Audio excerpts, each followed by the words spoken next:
What's going on, Tamer? It's your host, the boys, the one, the only, Dan and Gino of the DigiPod, the digital podcast. I don't know why I said it backwards like that, but it's all right. You know, sometimes I just be on the fly with things and then it just comes out backwards. But anyways, how's it going, Gino? Good, man. Good. We got to keep the viewers on their feet, man. Yeah, right. One day I'm going to say, welcome to DigiPod, the digital podcast. You guys won't know what to do. You're going to lose it. And then eventually Gino will be the main host and then I'll be gone. And it's just going to be this never ending cycle. No, let me stop. Actually, there is one pod where I'm like, oh man, I always wanted to do this. And I did it. And then that pod never got posted. So maybe I should just never do it. It was a long time ago. I think it was before I was a regular on the show and Varney just needed someone to stand in. And then that pod just never ended up going up. That's so funny. Maybe it's cursed. Maybe I should never introduce the show. I don't know. Yeah, maybe. I don't know about that one, Chief. That's funny. Speaking of which, I might sound like a little nasally. I'm coming out of a cold, so like bear with me. I know of anyone who saw Saturdays at this point. Today is the 9th. Right, 9th of February. So Saturday, I was on a Misplay for Games. Shout out to them, they're great. And I was a little nasally there. It's still the same cold I'm on, so it's not like anything different. Another pre-warning, precursor, whatever.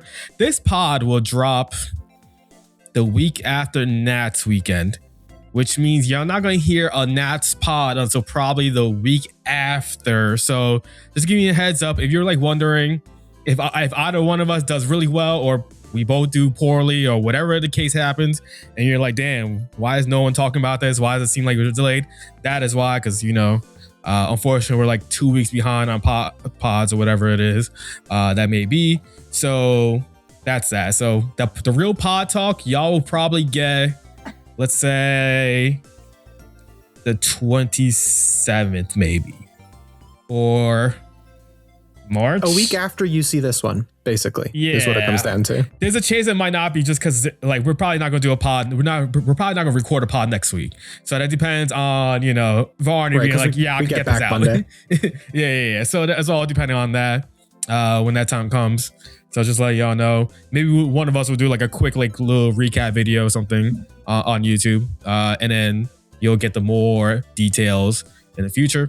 Also, no. This ain't a sponsor, but this right here is called Bovita 10-pack 65% RH. Basically what they are is like humidity control packets. And so I've learned doing some research recently that we especially for people that live in PA or like in our area, we have really bad humidity. No matter what, your house could be like fantastic, even with a dehumidifier. Your cards, if they're let loose like these are right now, this poor little Homeros will warp really easily, right? And so I've learned if you put a pack in a bag like this, something like this, and it will absorb the humidity and like within like a couple hours. This is already done, and these AAs that were kind of like warped are basically flat. I am super like impressed on how much this works. I really want to see, because I got some really bad warp ones. Obviously, like you see this Homeros right here, and including this Titamon. Oh my god, this is terrible. Honestly, like you can't really tell like on camera that much, but like in person, it's pringling really badly. So I really want to see with those how bad it is. But I'm impressed with these. All my cars. What happened? You just put them in the bag and then let it go? Like you don't flatten them with anything? Yeah. You just...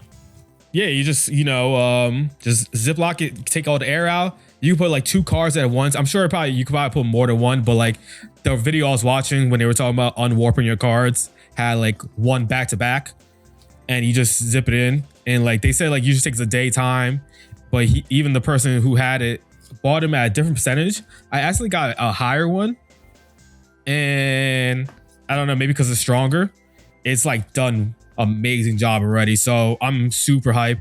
I felt like the year I played Purple Hybrid, my cards are really badly warped, the AA especially, and I felt like that might have like hindered like my shuffling abilities or whatever. Because like warp cards are not this nice guy to will shuffle. Find any excuse. He'll find any excuse. I'm trying to make sure I optimize everything. You know what I'm saying? fair. So I want to go into this Nats, nothing going on, and it's just whatever happens. But yeah, so I'm excited to see how they are playing this stuff now, because I really see I really notice the difference immediately. Gino, you gotta get yourself something too. It really feels like in the last couple sets, like the bending, like the warping has been so much worse for some reason. Like, I don't know if they changed the foiling up in some way but I feel like the last couple sets have been like really bad. Yeah. No, EX sets are normally the worst ones, but I don't know. It seems like BT24 is pretty bad too as well. Cause I think I showed you the JupiterMon AA that's in my deck box. That pringled really badly as well. I was like, Jesus Christ. Just know terrible. that if I sit across from you at Nats and you have warp cards, I'm going to call a judge and say you have mark cards, and I'm getting that free W, baby. No, I don't think they will do anything about warp cards, but if they have like, markers on it, definitely. Just kidding. But anyways, locals was very small for us. I'll just hop in real quick. 4 people, 2 rounds, Super Bowl weekend, Super Bowl Saturday. Oh yeah, technically you only had 2 rounds because your guys scooped. Yeah, I forgot. Yeah.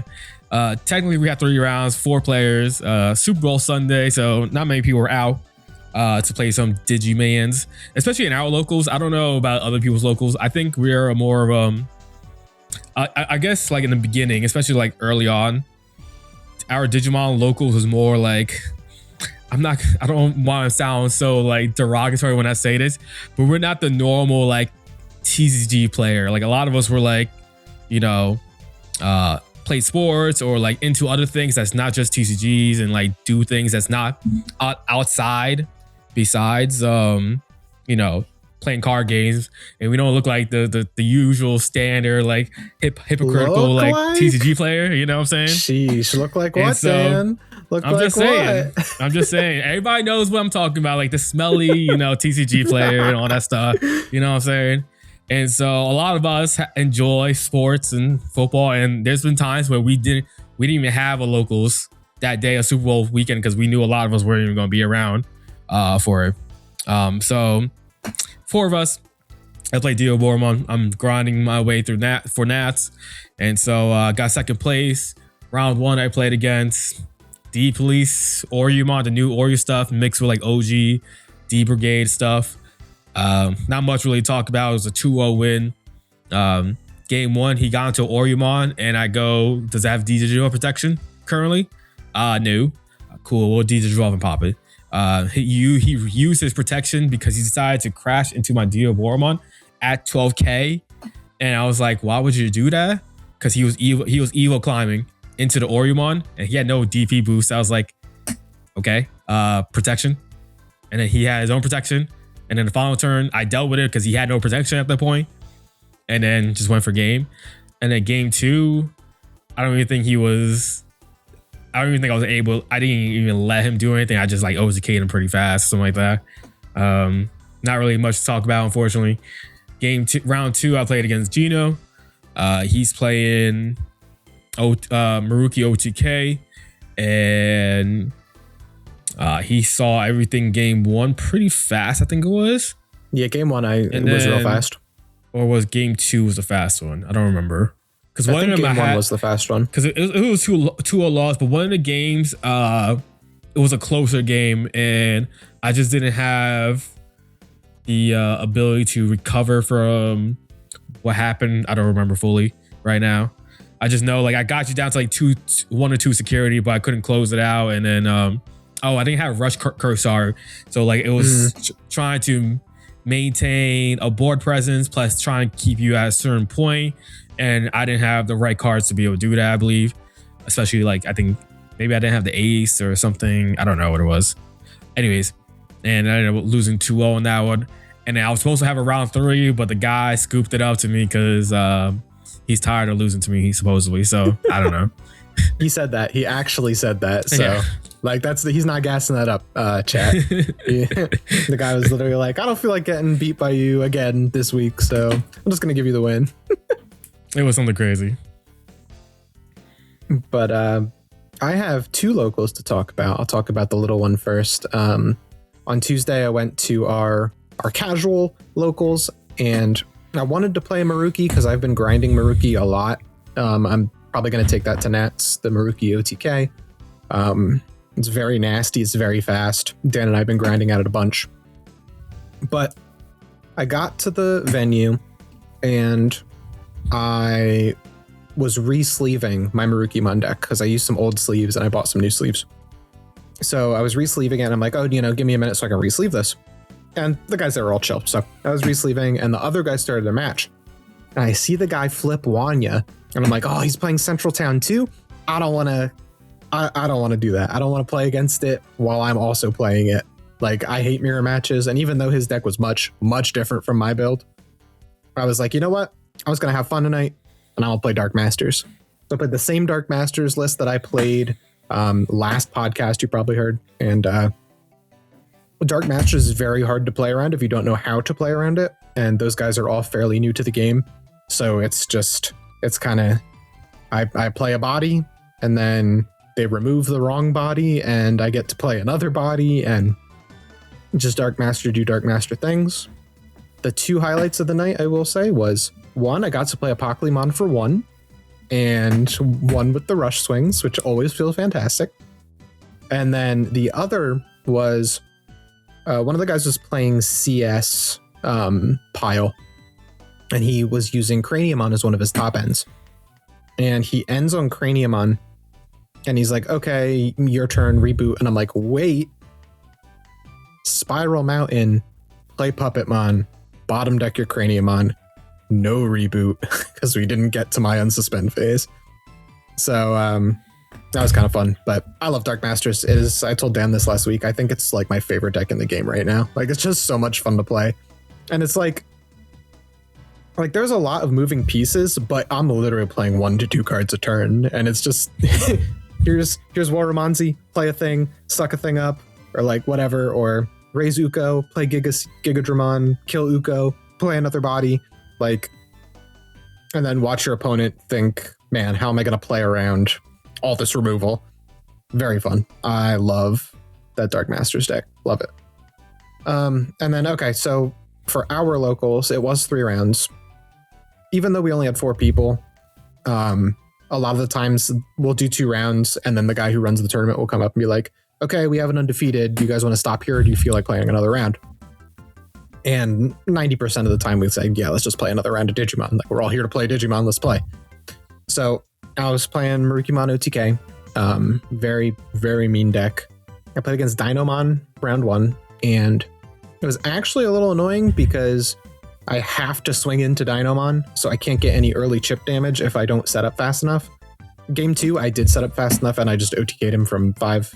And but game 1, I took a little too long to get my pieces, and he ended up establishing a Dynamon. But I got him down to no security, and it didn't matter what I had on board. And the point is, I had Dan and Cannon, but I got him down to no security, and then I killed his Dynamon. Dynamon comes back, and instead of suspending Dynamon, so I have to swing into it, he chose to suspend my Maruki or whatever it was and kill it. So it dies, and then I'm just like, okay, Cyclomon for game. Because Dan and Cannon just lets me swing, and you didn't set up a defense, so now I just swing for game. And then yeah, game 2, I just popped off, went really fast. Got like the turn 3, I think. And then round 2, played against Dan. We talked about that already. And then round 3, I played against the D-Police guy.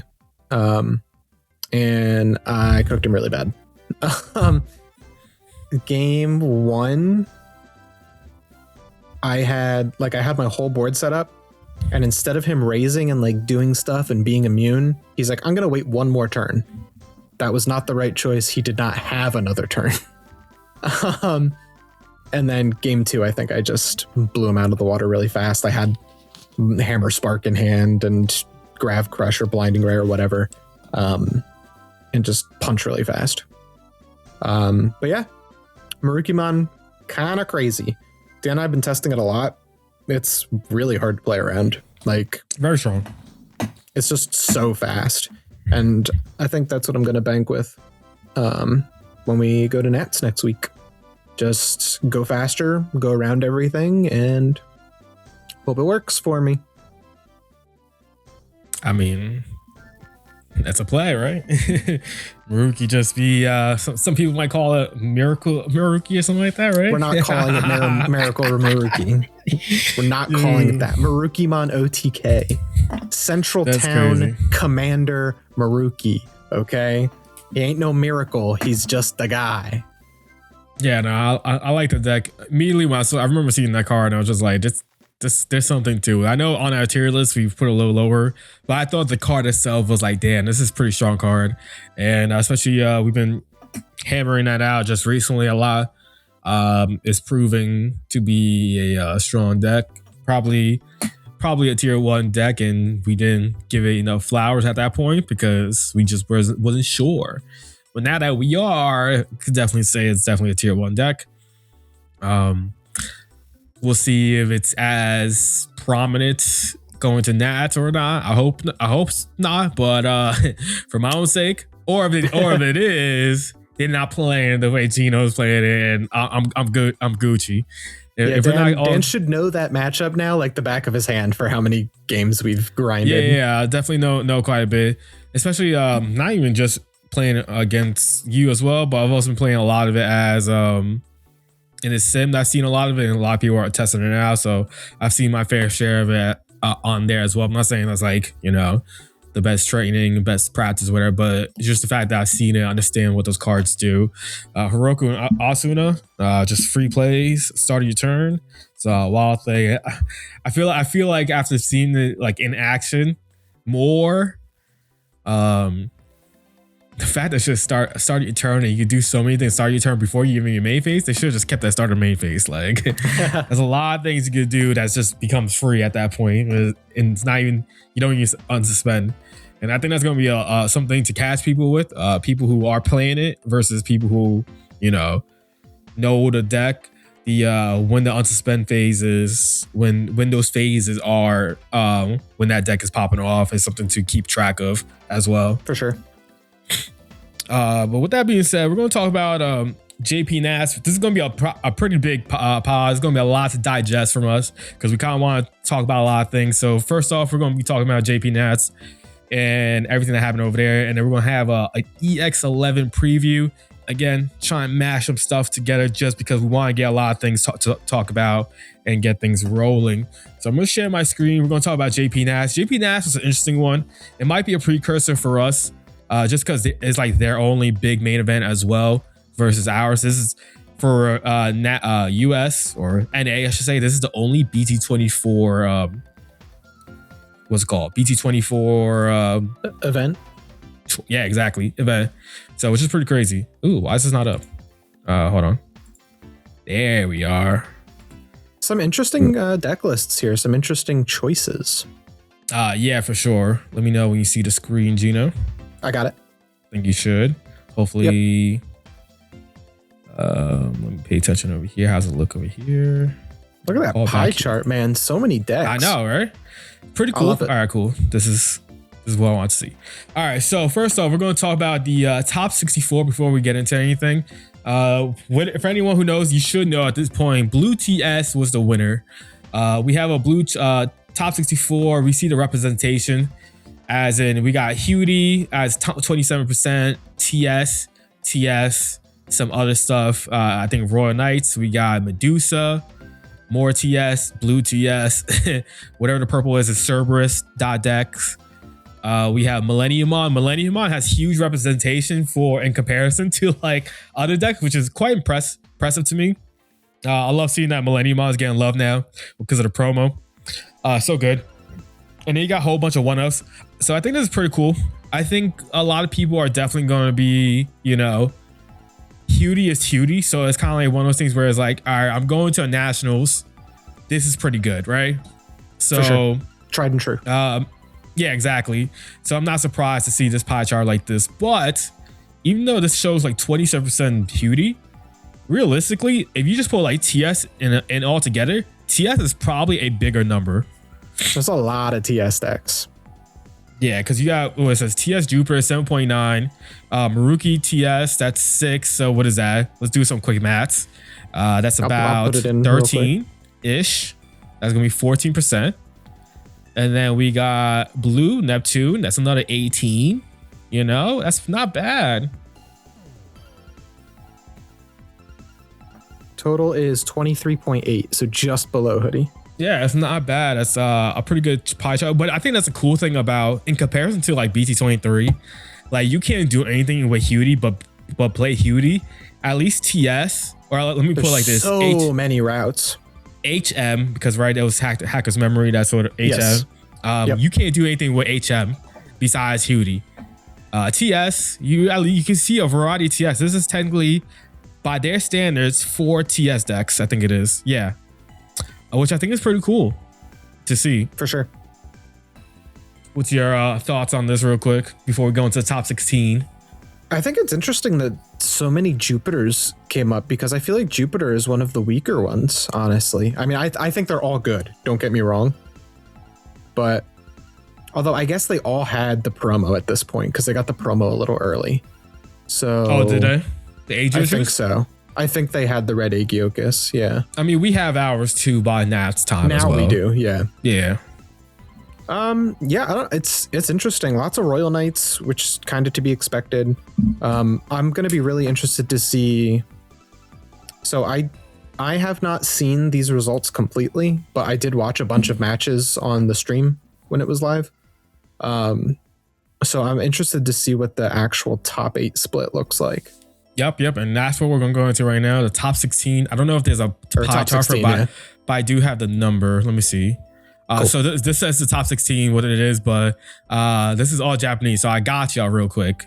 The top 16 is Hoodimon, Royal 4 Knights, Hoodimon, 2 Royal Knights, 2 TS Iliad, 2 TS Abyss Area, 2 Medusa, 1 Venus TS, and then here's gonna be the kickers. One, and you're gonna love it yourself, Gina. 1 is Mastermon. Okay. 1 is Bagger Army, and 1 is Omni. Bagger Army, very cool. The fact that yeah, exactly. The fact that Bagra popped in the top 16, impressive. Yeah, that's sick. I told you, I freaking called this when we did our tier list. I was like, I think Bagra can do it, and I guess I was right. Pretty good. Definitely is a good deck. I'm impressed with the Omnimon player because it's hard for Omni to win in today's game. It feels like. I still think it's a good deck, though. I just think it's a fantastic deck. Grinding. Why is this not popping up there? 100%. I don't know. I just think it has some weird matchups, and then it's not as scary as people thought it used to be. So like, I think that's part of the factors, and then obviously, new shiny cards as well as a thing. Right. But yeah, pretty cool to see Omnimon top 16. We only have top 4 deck lists, I think. So I'm gonna show the top 4 deck lists. Real quick, we got the Hootie player. What you think about his Hootie deck? Let's see. Okay, so this is the standard Hoodie deck. So there's kind of like two there's 2 directions that Hoodie has kind of gone. One, which is this one where you're running a lot of Keisuke. And then the other one is mostly off Keisuke and is all in on Yugo. I like the Digilab. Digilab, I think, makes the deck even scarier. Ice Archery is interesting. Is that for the mirror? You lock down a Ryuji? It's possible, I would say, yeah. Or any it stops Homeros, right? He stops Dana Cannon. Stops Diaboromon as well. I can think of stops a lot of things. I mean, yeah, it's a good option card, like period. But obviously, you're on the 2 Comet Hammers. This looks pretty standard. I mean, I hate to say it, but this is a pretty standard Hoodie list, right? Like, this is about what you expect to see. Yeah, I think so. The only difference is probably like the the Digilab and Ice Archery, right? Only 2 Palmon, which is interesting. Yeah, I was just gonna say like this one isn't looping as hard. It looks like no, not as hard, but it's definitely has the ability to loop. But it's I don't know, it's weird. Was this the only hoodie in top 4? I think it was 2 of them. We're about to see what the next one is. Okay. This is not Hudie. This is the Royal Knights. This is Tax Knights for anyone that's curious. Yuck! I hate it. This is gross. But my man was out here balling. Look at these SPs, dog. This is a beautiful looking deck. My man has spent like at least $1,000. And then it ruins it by looking down, right? Interesting enough, no Digimon Emperors. If you a lot of times they play the Digi Emperors to stop the raising from early happening. Crazy. This is legit for what's his name? Keenan. Right? Yep. The purple tamer. Yep, 4 Cool Boy, and then 4 Hero's Dad. I never know his name. I just call him Hero's Dad because I know that's who he is. And not many Knights. You got 8 Magnamons. You got 5, 6 Omechas, 2 Jesmon, a Gallant, 2 Dynus, and an Omni-X and Oryukin, and then the Omni, which is very interesting. I guess by the time you can win, you're set up enough to just do the Omni play and then go for game with that. It's I hate these type of decks. I hate the idea of you're playing not to lose and not to win instead of trying to win, because that's basically what that is, right? You have all these stalling cards, hoping to you don't lose, stops your opponent from playing, and then you eventually get to play your game. I understand why, but like I hate it. Yeah, this is anti-hoodie technology at the highest possible level. Anti-TS, right? You go start your turn. Let's say that if you have 2 Keenans or Hiroka, whatever it is, you play your Digimon, you lose 2 memory, I believe, or something like that, right? Yep. So that's definitely interesting. I'll say it like that, right? For sure. Not a fan of it, but I would expect to see this in NA Nats as well, though. For sure. Next we got is second place, Hudie. This one is a lot different than the first one we saw. This one is more control-esque, but not really. There's no loop because there's no rookie. There's no loop.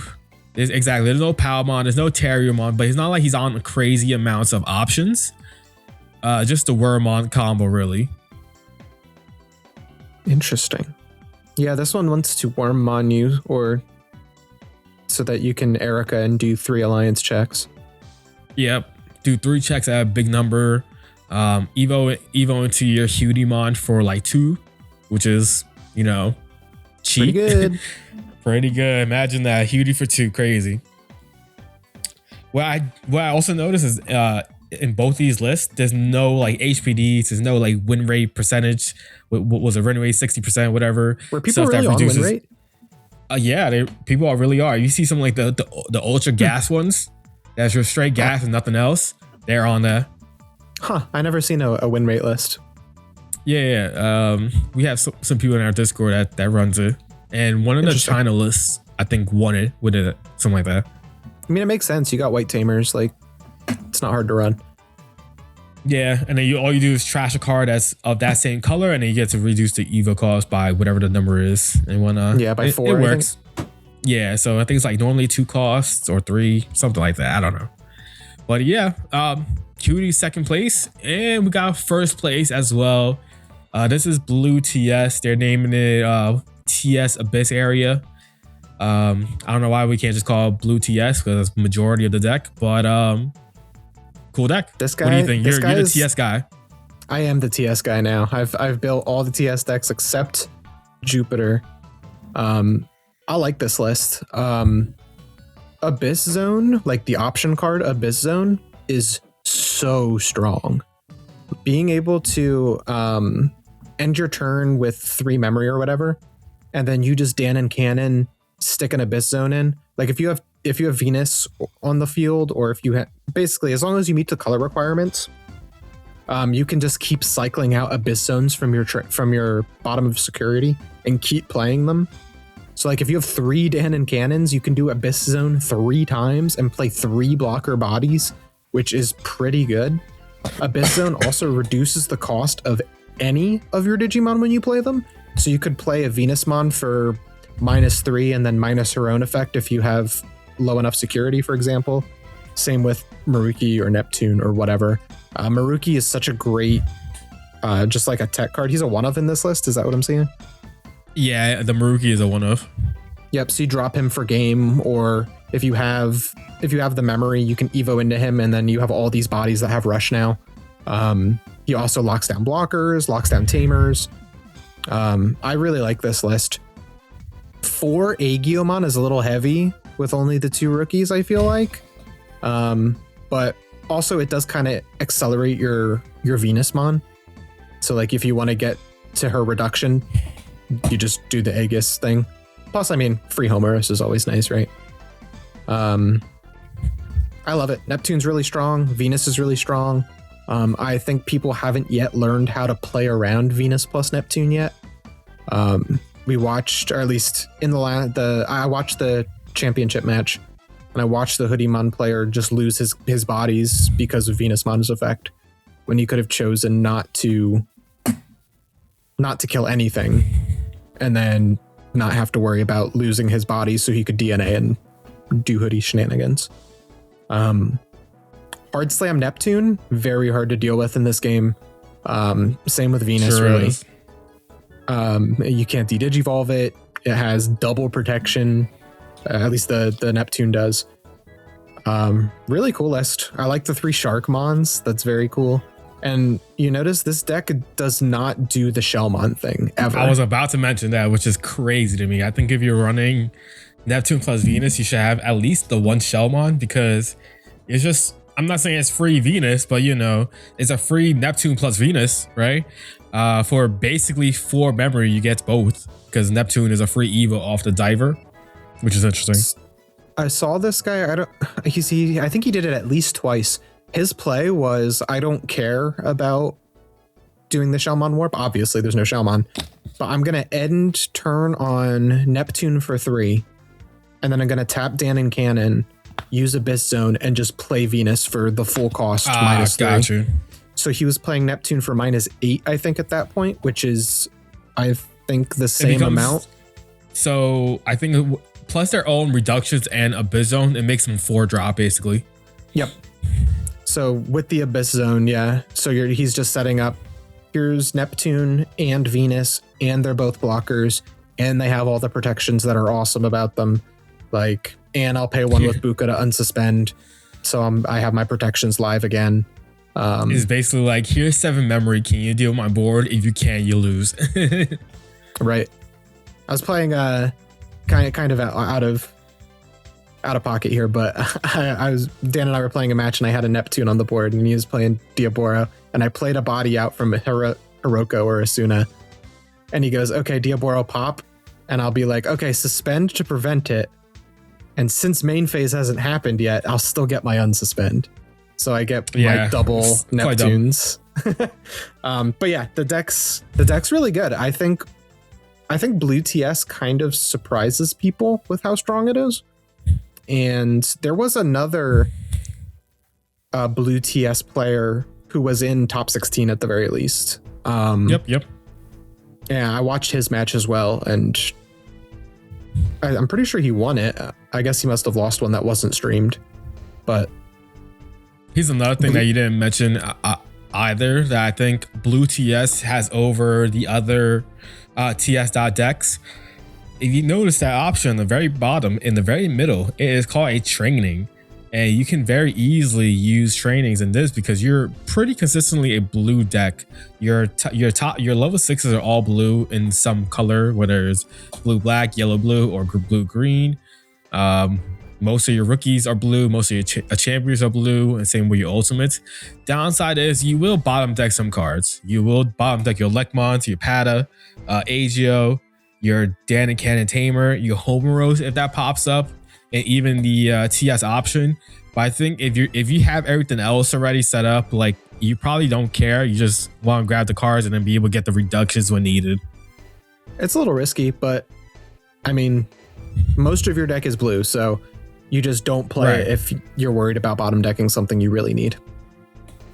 Exactly, but you're gonna play early games anyway, so you can set up and have those crazy pop offs as well. Like I'm sure. Calamariman was doing insane work. Oh yeah, I forgot about that. Stunning hoodie tamers and stuff. Ryuji was basically always offline in the championship match, which is great because that's how you get rid of things. And then you can like decode out of it. You could be aggro with it, decode your Lanamon, go back into it anyways if you have another stuff. It's cool. Calamariman is really good. Calamari and Lana both. Yeah, you definitely could do some really cool stuff with it. What else is this? Oh, that's all it was.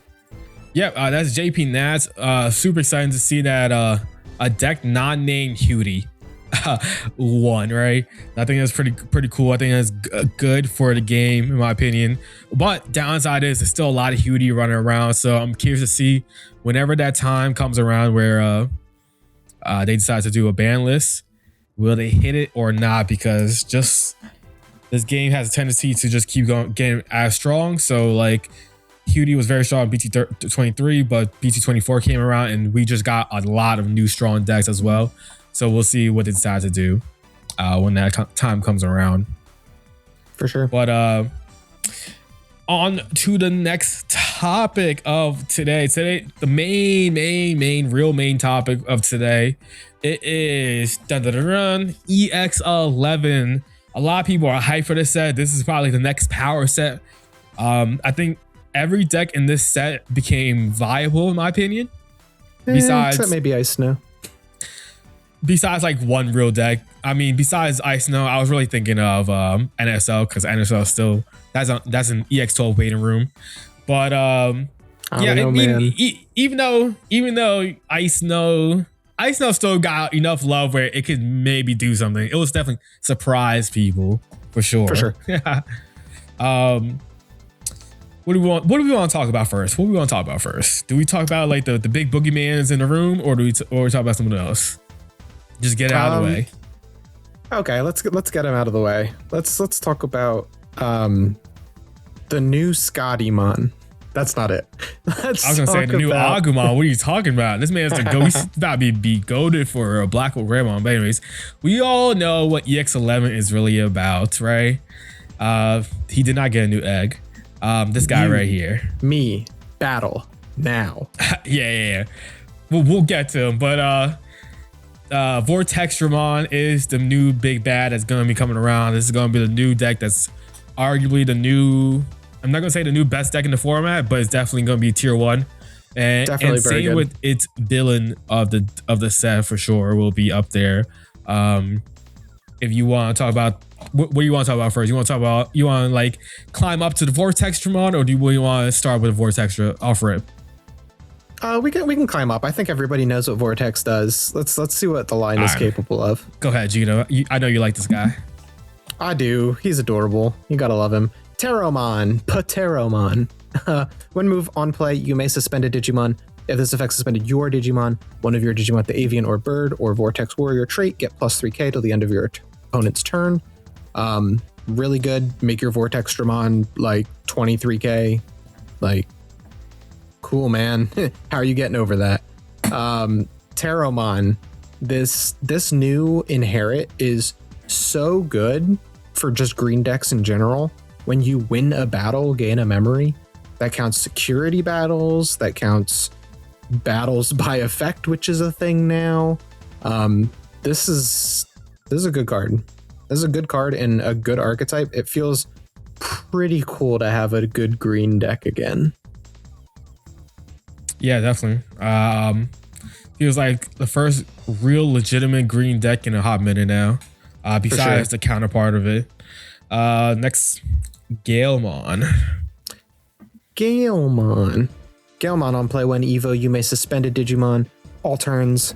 Once per turn, when any of your Digimon suspend, if you have one or fewer tamers, you may play a Shoto from your hand without paying the cost.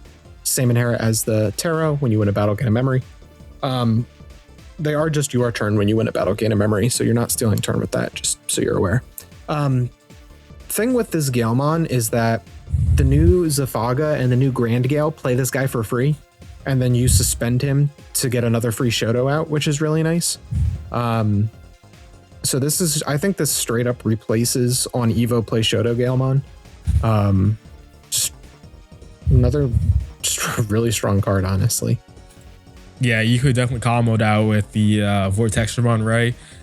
When you climb up into, well, Zephaga first, and then you play this out, Vortexdramon, suspend that, gain the Shoto, gain some DP and stuff. Like, you do some crazy combos, it feels like. For sure. The deck has a lot of lines of play, but they all lead to beating you. Yeah, right. Grand Galemon, we finally got our Warper. Grand Galemon, by the way, very cool design. I love this guy. But hand main, we got a Warper. So you put a Galemon from your trash underneath a Terramon to warp for 3 as long as you have a Shoto in play. And then on Evo, you may suspend a Digimon.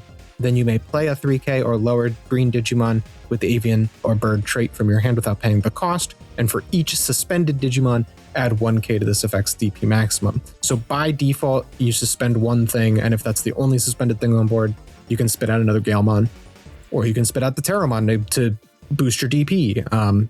It's, you know, whatever you need to do, you can do it pretty easily off this Galemon. We were talking about this, I don't know if it was me and Dan or someone else in one of our chat rooms or at locals, but you don't really need protection Grand Galemon anymore because your plan is to finish on Vortexdramon, and that gives you your protection. And same thing with the Zephaga. You don't need protection Zephaga anymore because you plan to end on Vortex. Agreed. Yep. So being able to spam out bodies and then get more on suspend effects is very nice. And as we all know, a lot of decks in this game win by spamming a bunch of bodies, and then if you can't deal with the board, they just beat you. This deck can do that, and it doesn't need to. New Zephaga, very good card. He has Piercing and Vortex and Blocker, so you don't even need that 3-cost Shoto to give him all those keywords. On Evo, suspended Digimon, then you may on Evo, you may unsuspend a Digimon, then you may suspend a Digimon. And when any of your Digimon suspend, you may play a 3K or lower green Digimon with the avian or bird trait from your hand without paying the cost. And for each suspended Digimon, add 2K to this DP's maximum. So if you only suspend one thing, you're at 5K minimum. So you need 2 things to play a Grand Gale. Right? That's 3, 5, 7. Sorry, 3 things, because Grand Gale's 8K. But yeah, I mean, this is pretty good, but this is what you're using to climb into Vortex a lot of the time, because you're going to suspend something, it's going to trigger Shoto, Shoto's going to suspend, and then you're going to trigger Emblem and get into Vortex from 1. So basically what I'm hearing is this is another deck that just loses to Crimson Blaze, huh? No, because it just ends on Vortex and it doesn't matter. I know, I'm kidding. You can just suspend Zephaga himself if you can't play things. Sure is. So yeah. Can I talk about the these arts though? Boy, the art. First off, the regular art is fire, right? You see him do his attack, cool, yada yada yada, right? I really like the all art. This is super nice, all close up, nice as Shoto, like they chilling together, you know, little homies right there. But then we get to these manga rares. Oh my god, this shit is so fire. To have like the black and white in the background with the with whatever cool art, and then like the colored in Zephaga. It's so badass. So good. I'm hoping to pull at least one of these. I just want my girl and that's it. But hopefully I get at least one of these. I don't even care who it is, because I'll show all of them, all the ones that are in the game, in this set, I should say. But they were really cool. And finally, actually, before we get there. He gets an emblem too, yada yada yada. It's the same as that emblem as everyone else gets. That's in the comic. You get to play a Terramon or Muchomon in this case. Yeah. Or a Mucho. Or Shoto. Yeah, or Shoto. And then, you know, delay. You get to suspend when something suspends, blah blah. Reduce the Evo cost by 3. Same usual stuff. The Shoto real quick, it's pretty good as well. Very good. Start of your turn. Is a mem setter, great. When any Digimon suspend, so all turns as well, so it doesn't even include yours. It's just a general you draw one, and then after one of your Digimon with Avian Bird in his traits or the Vortex Warrior trait gets 3k until your opponent's turn ends, while your opponent has no unsuspended Digimon, your Vortex can also attack players. So it also replaces wild. It also replaces that old Shoto as well, because it had a very similar effect. I think it's like when you Vortex, you can change the target to your opponent, I think it was. Yep. But now, you don't really need that. This card is so goated. Like, in the past, my problem with playing Zephagamon is that my hand would end up being Zephagamon, Shoto. Now you can just slam this Shoto, and when your opponent swings to chip at you, you can get some draws. Because the deck has never had draw. Now we have some draw. We have a bunch of great searchers with the latest Muchomon lets you search. The obviously the Terramon is a searcher. So really good. This deck is going to be one to watch out for. Let's talk about the big bad. Yeah, definitely. And we're going to talk about the first secret of the day. I was about to say Zephagamon. Vortexdramon. They were so clever with its name. Yeah, I don't like the name. Straight up. Go ahead. We got piercing, we got vortex, we got blocker. We got one big horn on our head. Very cool lore thing. The text on his horn is actually from the Magical Witches franchise. So it's technically Witchelny, which is pretty cool. Unfortunately, they did not give him Witchelny trait, but that's neither here nor there. Just a cool little moment in case you didn't know. When Digivolve, so piercing, vortex, blocker. On Evo, on attack, you may suspend a Digimon, and if this effect suspended your Digimon, you gain immunity for Digimon effects, and you get plus 6,000 to DP. Whenever any Digimon suspend, this Digimon may unsuspend, and then may battle one of your opponent's Digimon. Just straight up battle. Explain what that means to the viewers for some who may not know, Gino. It's a little bit complicated, but it's less complicated than you think. At the same time, anytime a Digimon suspends, everything stops and you engage in a battle with something, or you may. You don't have to do this, right? It's an optional effect. It's you may. But a battle is simply comparing the DP of the two Digimon. So you take a Digimon, and if it's weaker than Vortexdramon, it dies.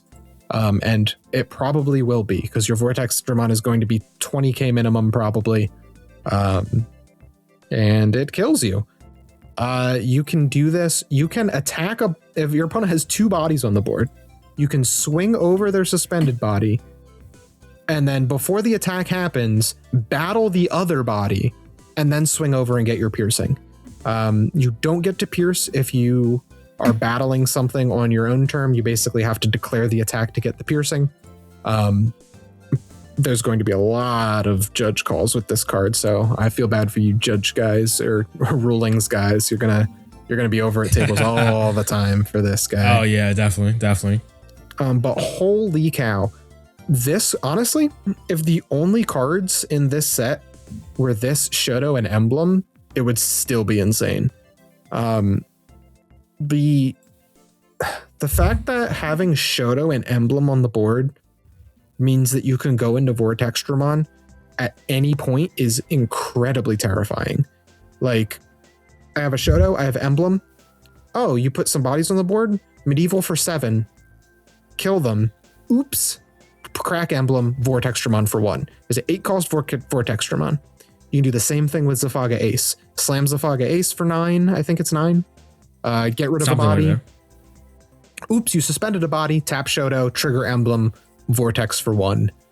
You ain't overflowing me this time unless you got Rivals Barrage in your hand. Like, Vortex can come out of nowhere and it will lock certain decks out of the game. This is going to be the new boogeyman.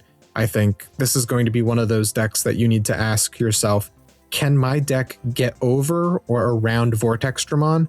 And if it can't, then I'm probably not playing it for a major event. Like, this card is mean. Yeah, this card is cracked. we're not at the point of dual cards yet, so by the time that happens, then we might have more answers on a consistent level.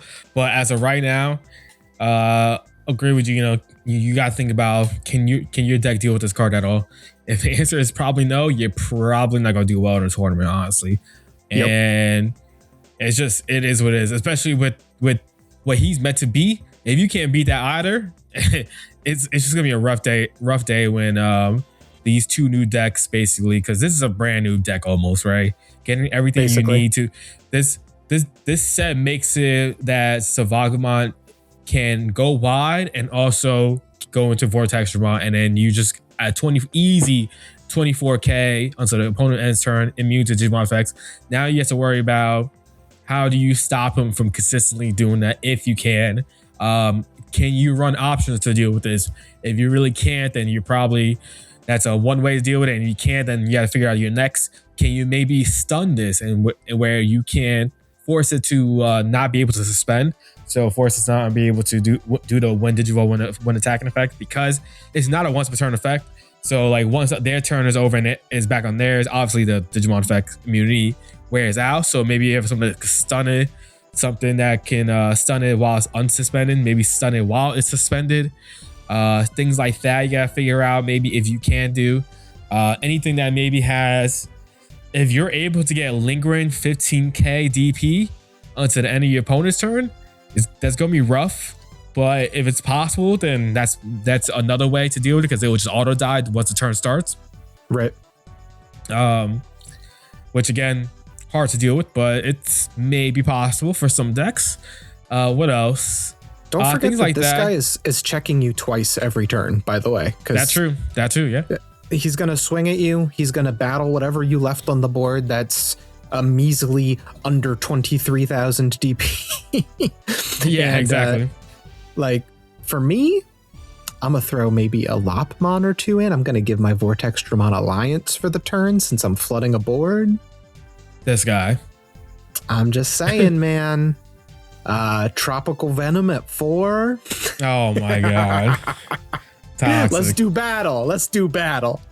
No, I'm kidding. I don't know where I'm gonna fit the space for half of these cards. But wow.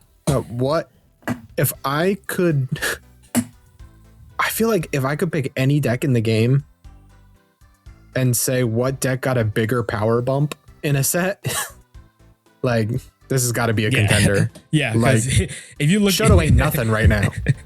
Exactly. If you look at BT24 to EX11, Zephaga and BT24 tier like 4 or 5.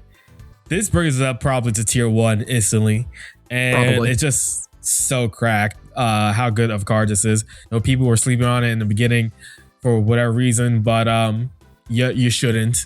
This card is really that dude now. Like Shoto is really following the real main pro tag, and he got the buff, and he got this card to prove it. It's so good. It is really good. I love the design for it. I just don't like the name. I feel like they could have picked a cooler name. Agreed. Yeah, for sure. With that, we're going to show you why he was made why he was made, basically. I'll probably talk more about this because I'm really excited for this side of this side of EX11 for sure, which is the villain side. First, we get this egg, Flickmon. If anyone noticed what this is normally a Akmon egg. Flickmon is a Akmon. This is going to be my first, I guess, technically Link deck, because I never played any Link decks, and this deck with the Makinamons you're not allowed to. is a you very don't like Atmon. This is an Atmon based deck. You're not allowed to play the deck. I don't see Atmon in this text. I'm just saying. I see Flick and Liberator, all right? And then that text says Makinamon. Okay, and next to Flicker Liberator, it says Tool, and then next to Tool, it says what, Daniel?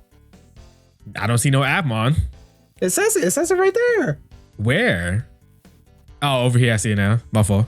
Sure, whatever. Anyways, moving forward. Cool inheritable. When attacking once per turn, this Digimon is linked with Makinamon. May Digivolve into a Digimon card with Makinamon and its text in the hand with a Digivolution cost reduced by 2. You're probably wondering how this happens. You can just link them off and like Evo on top of it. With the Makinamon, say Evo with like Black Box, Evo over something that has like Makinomon text, something like that. So that's how you're able to get to it. Pretty easy to get. It's a weird color. It's weird that it's white versus like black or green, because the whole deck is black or green. Right. Rookie we got is the Makinomon. This is your new 50 card Digimon. This is the real reason why I'm playing it. This is another deck that has 50 of one card that you're allowed to have in a deck. I'm pretty sure I've played all of them at some point. That's funny. Yeah.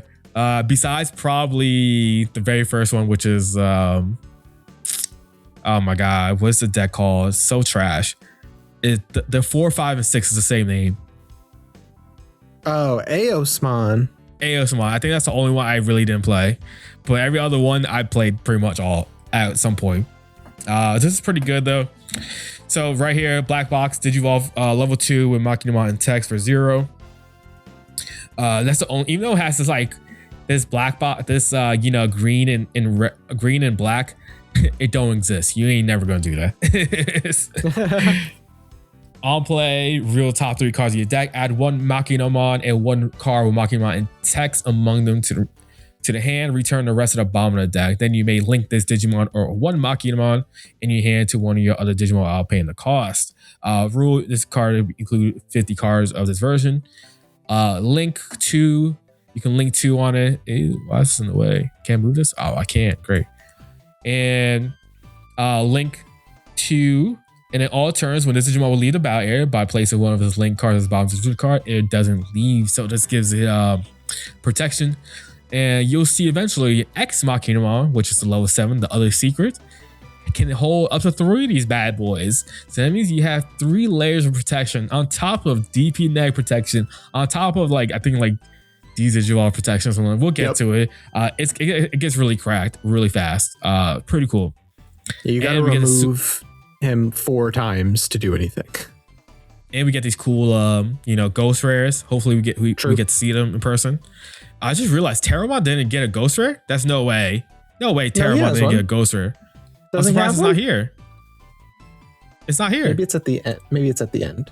Yeah, it's at the end. Maybe. At the very end, it's oh, okay. All the Liberator. Cool. I was about to say, no way. Rookies. Next, so Makinomon is cool because it goes like, as you can see, it's like half beast, half like machine. And that its Evo line kind of like shows that. He has one Evo line that's like a beast-like, and then the other is like more machine-like, which is pretty cool. For sure. Next we got is Turbomon. So this is it's level 4, like the B side basically.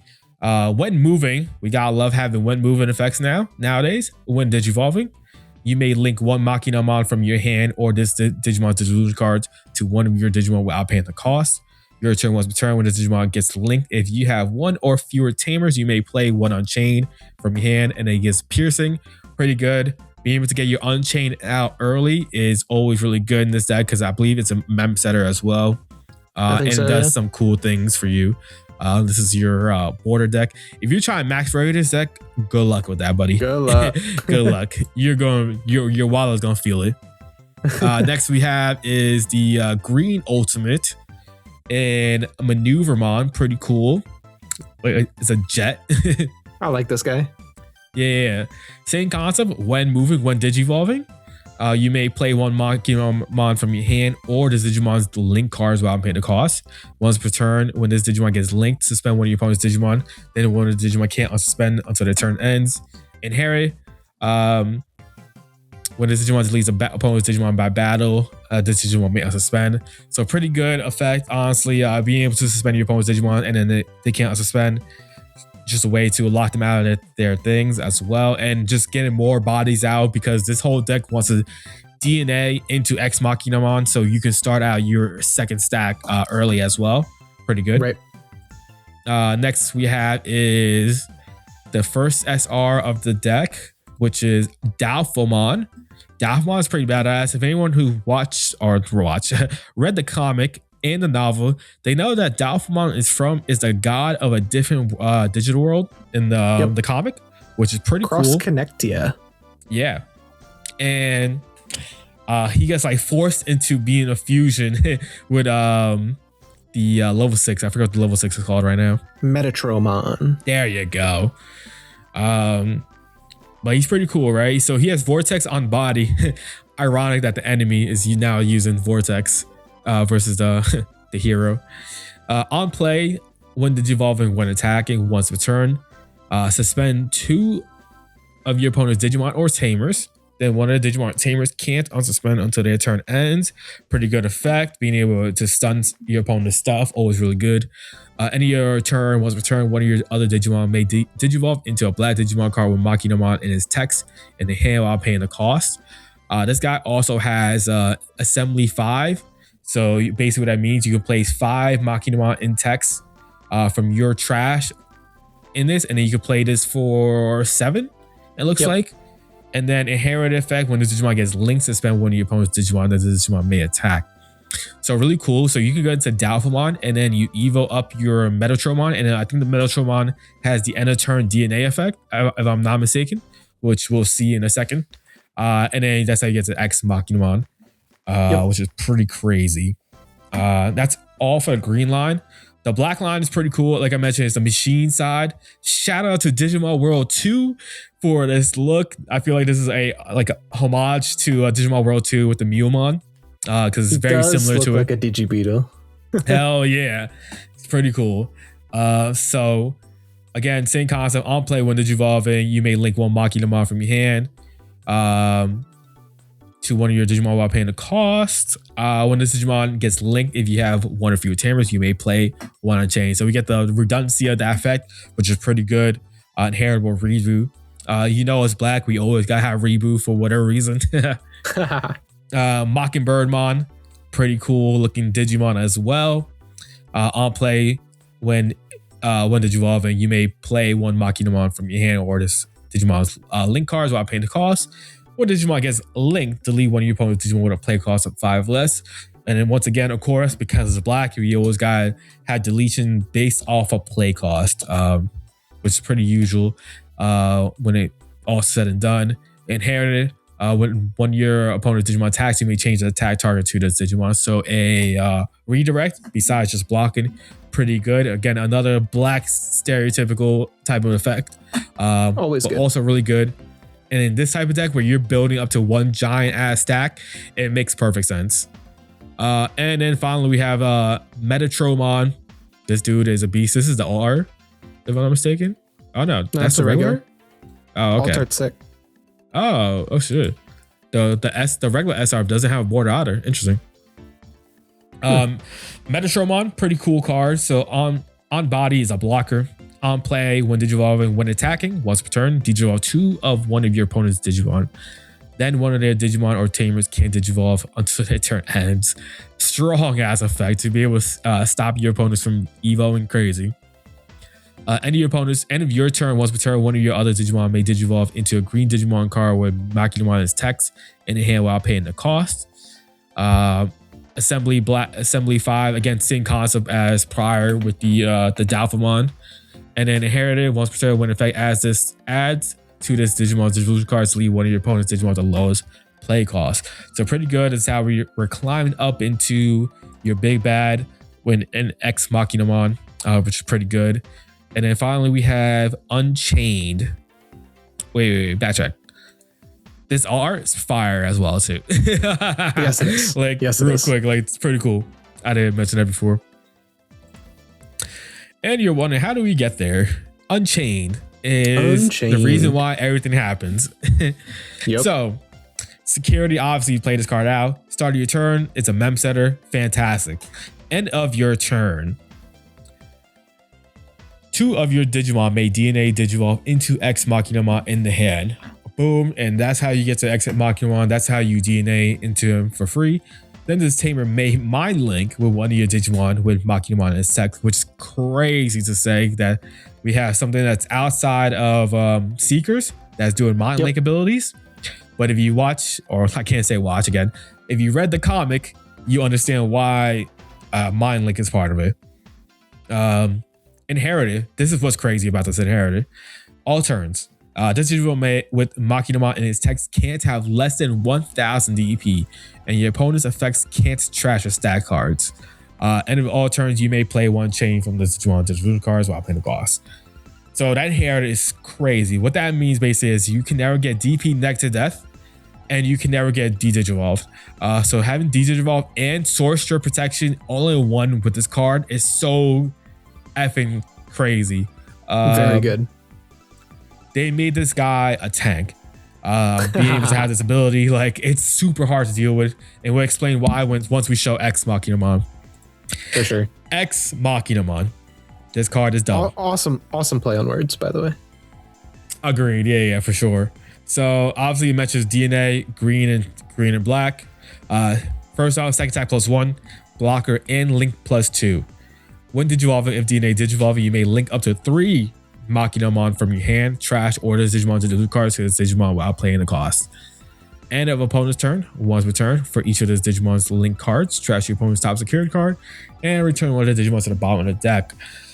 So we finally made it to the end. This is what you're building up for. You're having a level 7 Digimon that can do 2 checks at once. That's going to have 3 layers of protection, 3 layers, plus can't be DP negged, plus can't be Source Stripped or D-Digivolve. This thing is a house of a tank. Once you get this out, it is very hard to deal with this. It's only like, there's only maybe a select few decks that can remove this 4 times in 1 turn. And obviously the pro tag of the set can. Besides that, this is rough. This is going to be hard to deal with. Like, this is correct. And then on top of the end of your opponent's turn, you're trashing your opponent's security for every link Machinamon. So potentially you could trash up to 3 at once. You're just set for a game. The moment this gets out, like, you're probably getting killed if you're not instantly dealing with this somehow. Yeah, you gotta chip it down, because if you don't, it's burning 3 and bottom decking 3. Look at that alt art. That's some Sephiroth stuff if I've ever seen it. Yo, this straight up looks like Sephiroth when he's in the final form in the games. Yep, for sure. Yeah, this card is nuts. The real question is, all of these cards read really nuts. Yes, it's going to be, are we going to be able to find all the pieces? Because it is, again, one of those accursed level 7 DNA decks. Right now it reads pretty well. Like, okay, I'll climb into my level 5, and then I'll assembly the level 6 that I don't have, Evo into the other one with its end of turn effect, and then Unchained DNA. That's what you would do in a perfect world, but that requires 5 cards in your trash that you set up, which might be difficult depending on, you know, how you build your deck. Probably Analog Youth is coming back out, but boy, he's going to be 21k because he's linked 3 times with plus 2k. He's got blocker, he's got reboot, he has a redirect, he has sec +1 for some reason, as if that matters. Like he needs it. Yeah. But yeah, he's he gonna cook you. This is a cool card. This is a really cool designed deck. I'm excited for it too. Very, very cool. Like, so one thing, like, this is basically like every single 50 card of one name deck.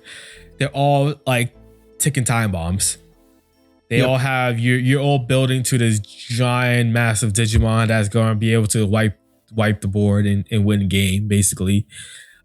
This is no different in that aspect, except this is probably the most complete in the sense of, like, you can do things on the way you're up there. Like, you could probably potentially win, and you don't even need Ex Machinamon out. Probably not going to be consistently that's going to happen, because the whole point is to get Ex Machinamon out. But, like, there's a chance of that happening, which is crazy to say, because, like, any other ones, it's all about getting to that 5, right? You got D Reaper. It's all about getting to the Reaper. Right. You have the Venmon in Galactic is all about getting to Galactic and doing the Ragnarok cannon, which we'll talk about Galactic in a second, because it got crazy buff too. Yep. And that might be a tier 1 deck again too. We have a Batamon, all about the getting the what was the Eismons and getting out what's it called? What was the big guy? It's not a Batamon, Negamon, right? Yep. All about getting the giant guy that has a when moving, has six keywords, and it's a crazy card and whatnot. And whatever other ones. Oh, and eaters. Whoop-de-doo, because eaters ass. So yeah, that one irrelevant. But that's the whole point of them usually. And this one is just another one that is just super strong. It feels like in comparison. But yeah, definitely. Those are the main two, I guess, the two main decks you're probably going to be seeing a lot of out of EX11 because they are the main secrets of the sets. But it does not mean that there's no other great decks in this set. This set is strong. Every deck out of it makes every other deck prior super strong and super viable, and it's just crazy. Like I'm gonna talk about. Let's talk about the one-offs real quick before we continue with the rest of the stuff, because we have a whole bunch of one-offs.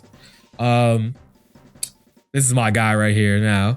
This is my new homie, Chitose. This is about to be my new BFF right here. As a Millennium player myself, since day one, getting a tamer for the deck is super cool. And what this tamer does is a lot. But there's some questions about it. You're out of here. Nene, irrelevant. No one cares about that girl anymore. And with her stupid shade mod, no one cares. 4 cost play, not bad. On play, start your main phase, so you'll always get the value out of this. By trashing one Kabaza Wicked God trade card from your hand, draw one, gain one memory. That's beautiful. So basically, if you're starting your turn, let's say you either a rookie in the back and you play this, not really 4 cost, it's really like a 3 drop because you're getting that one memory, which is pretty good. Right. And then obviously you start your main phase. This is basically like Analog Man, but for Millennium on. Fantastic. Anyone who ever played Machines Mon knows how great that card is for that deck. And this will be the same way as well. Secondary effect. All turns when any of your composite or Wicked God trait Digimon are deleted by suspending the tamer, you may play one Gazi or Gizmon from your hand while paying their cost. This is also fantastic for anyone who loves just like regular composite, where you're running Gazi Gizmons and like Deltamons and whatnot. Being able to play your Gazi Gizmons for free and have another body to do your combos with, I think it's going to be great. And now including Insane Synthetic Monster with the promo, this makes that being able to consistently pop off, which is just something I just randomly thought about just now. Without even like putting any testing, because EX11 is not in my forefront of my mind currently. Same with Gino, but like this card is fantastic. Downside with it, how often can we get this out consistently? We don't have any way to play it for free, so I hope in the future we get maybe like a Deltamon that can play Chitose out for free. But besides that, this card is fantastic. Very good card. I can see it now. There's one one check on the board, and you go. All you have nothing in raising. All you have is your one Millennium Mon. You're like, man, how am I gonna win the game? Oh, but I got Descends. I'm gonna kill my Millennium Mon, play it back out, and then I'll have one more check because now I'll have Gizamon because that activates on the end of opponent's turn. Gizamon will finish the game for me. That's a fact. Yeah, like I could see it now. There's a lot of things you can do. And like Dan said, being able to just set up your less than 7 play cost body for Insane Synthetic Monster is great. And this card fixes your mistakes. How often has it been like, oh, I trashed the wrong card?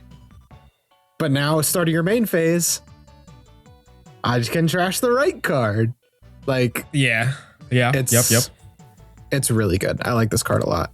And then imagine you have like 2 of these on board. That's like 2 or 3 Gazimons on board as well. That's giving you free searches, free draws. Like, yeah, man, I think it's really good.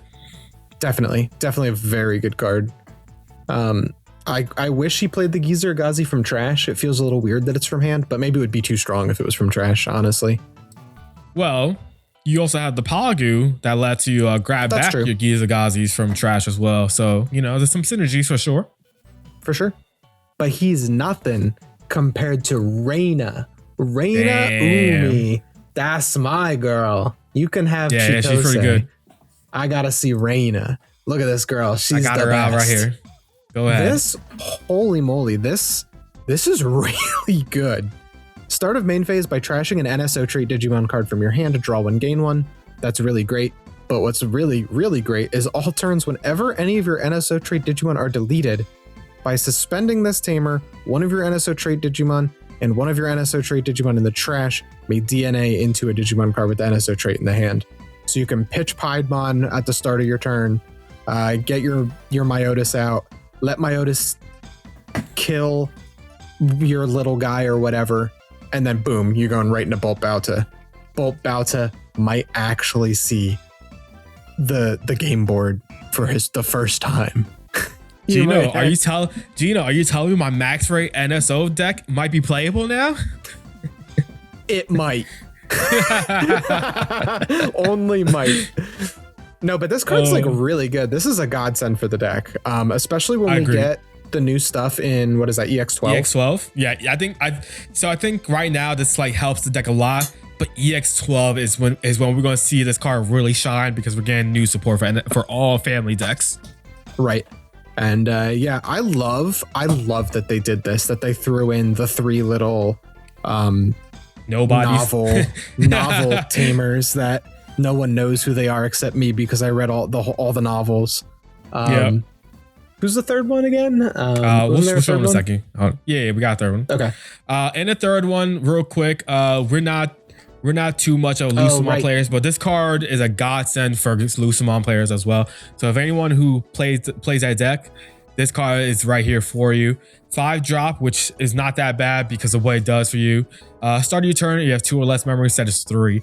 On play, one of your Digimon with Lucemon in its text on the field may digivolve into a Digimon card with Lucemon in its name in the hand or trash without paying the cost. Cracked. Unbelievable crack. You get this card. Oh wait, let me finish the rest because this whole part of the combo. Your turn, when any of your Digimon digivolve into a Digimon card with Lucemon in its name by suspending its tamer, gain 1 memory. This card is stupid. Wild. This card is so dumb. Being able to go evo into your any of your Lucemons that are low 5 or 6s basically for free is stupid. It's not free, but you're able to do it. So basically turn 1, you can go... what's the combo? I know there's a combo you could do with this. You just slam him for 5. Yeah. Like, because it already costs 5 to evo your Lucemon on your Cupimon egg. Now you just do it with Dokusan. Dokusan goes Lucemon. Cupimon says you can raise, right? Oh, yes. Yeah, that's what it is, right? Oh, yeah, you're right. You hash your egg. You play this. You evo your Lucemon from your hand to your egg, and then you do like egg, raise your Lucemon out, and then this becomes a 3 play instead of your normal 5. Crazy. So good. So good. I would love to get my hand on Lucemon. I wish they would reprint some of those cards because I would really like to play this deck, but until then, it's a little out of my price range, I think. Hey, there's a whole 8001. We might get them reprinted. I hope so, man. I really hope so. Like, but anyway, these 3 cards, insane power boosts for their decks. And Millenniumon is already like, he was on that pie chart. He was in that. Yeah. Like, he could go all the way. I'm surprised you didn't put in. I'm surprised you're not trying to take him tonight. My problem is I saw Diaboromon. I was like, I gotta do this now, and I kept practicing with it without putting the time for Millenniumon, and I feel like I need to put the correct time for Millenniumon to bring it to Nats, and I just didn't. So here we are. It's definitely not a deck you can just pick up and run Nats with. So yeah, agreed. I think we'll just run down the lines with the colors and then go from there. I think that'll be easier. Or nah, do we want to go novel or comic first? Let's put it like that way. Let's put it that way first. Just run through the line. It's fine. That way we'll know when we're done and we don't skip anything. All right, cool. We'll start off with the OG pro tag Agumon, but he's not the pro tag in this series, unfortunately. Dynamon got a whole brand new support, really good support to Agumon. This one is when moving on play, one of your Digimon with a Tyrannomon's name or the reptile or dinosaur trait gain raid and piercing for the turn. all turns plus 1k. This card is cracked in my opinion. giving giving your Tyrannomon stacks that can potentially go into Dynamon in one turn, raid and piercing without needing Tyranno X is fantastic. Very good. Really good. Mind you, this card can also be played in Greymon decks as well. If you raise this, you go into your Greymon and then you just pop off and you continue Evo climbing. You can have raid and piercing and do damage that way as well. I think this card is fantastic for Dinos and Greymons. And that little all turns, all of these cards, this and the Tyrannomon, both have the all turns boost, which is huge for Dynamon because he didn't have that before. So yeah, that's true. That's true. Don't forget the Koromon as well. Oh yeah, we got a new Koro. Koro, when attacking, this Digimon may Digivolve into a Digimon card with Tyrannomon's name or the dinosaur trait in their hand. Pretty Ryuji good. Who? You don't need OG Ryuji consistently anymore, right? This just replaces that. If you decide to run this Koromon, you're gonna still run old Ryuji, but sure, we got a new one, and we'll talk about how cracked that one is as well. But this is really good to be able to have that effect. We saw how much wonders that does for Sakuyamon. I can see this doing well as an egg that can Evo too. Definitely. Next we got is Tyrannomon. Tyrannomon is nice. Boy, the OG. We knew this was going to be the effect. So when Digivolve, if you want for your tamers, you may play Ryotaro for free. All turns inheritable plus 1k.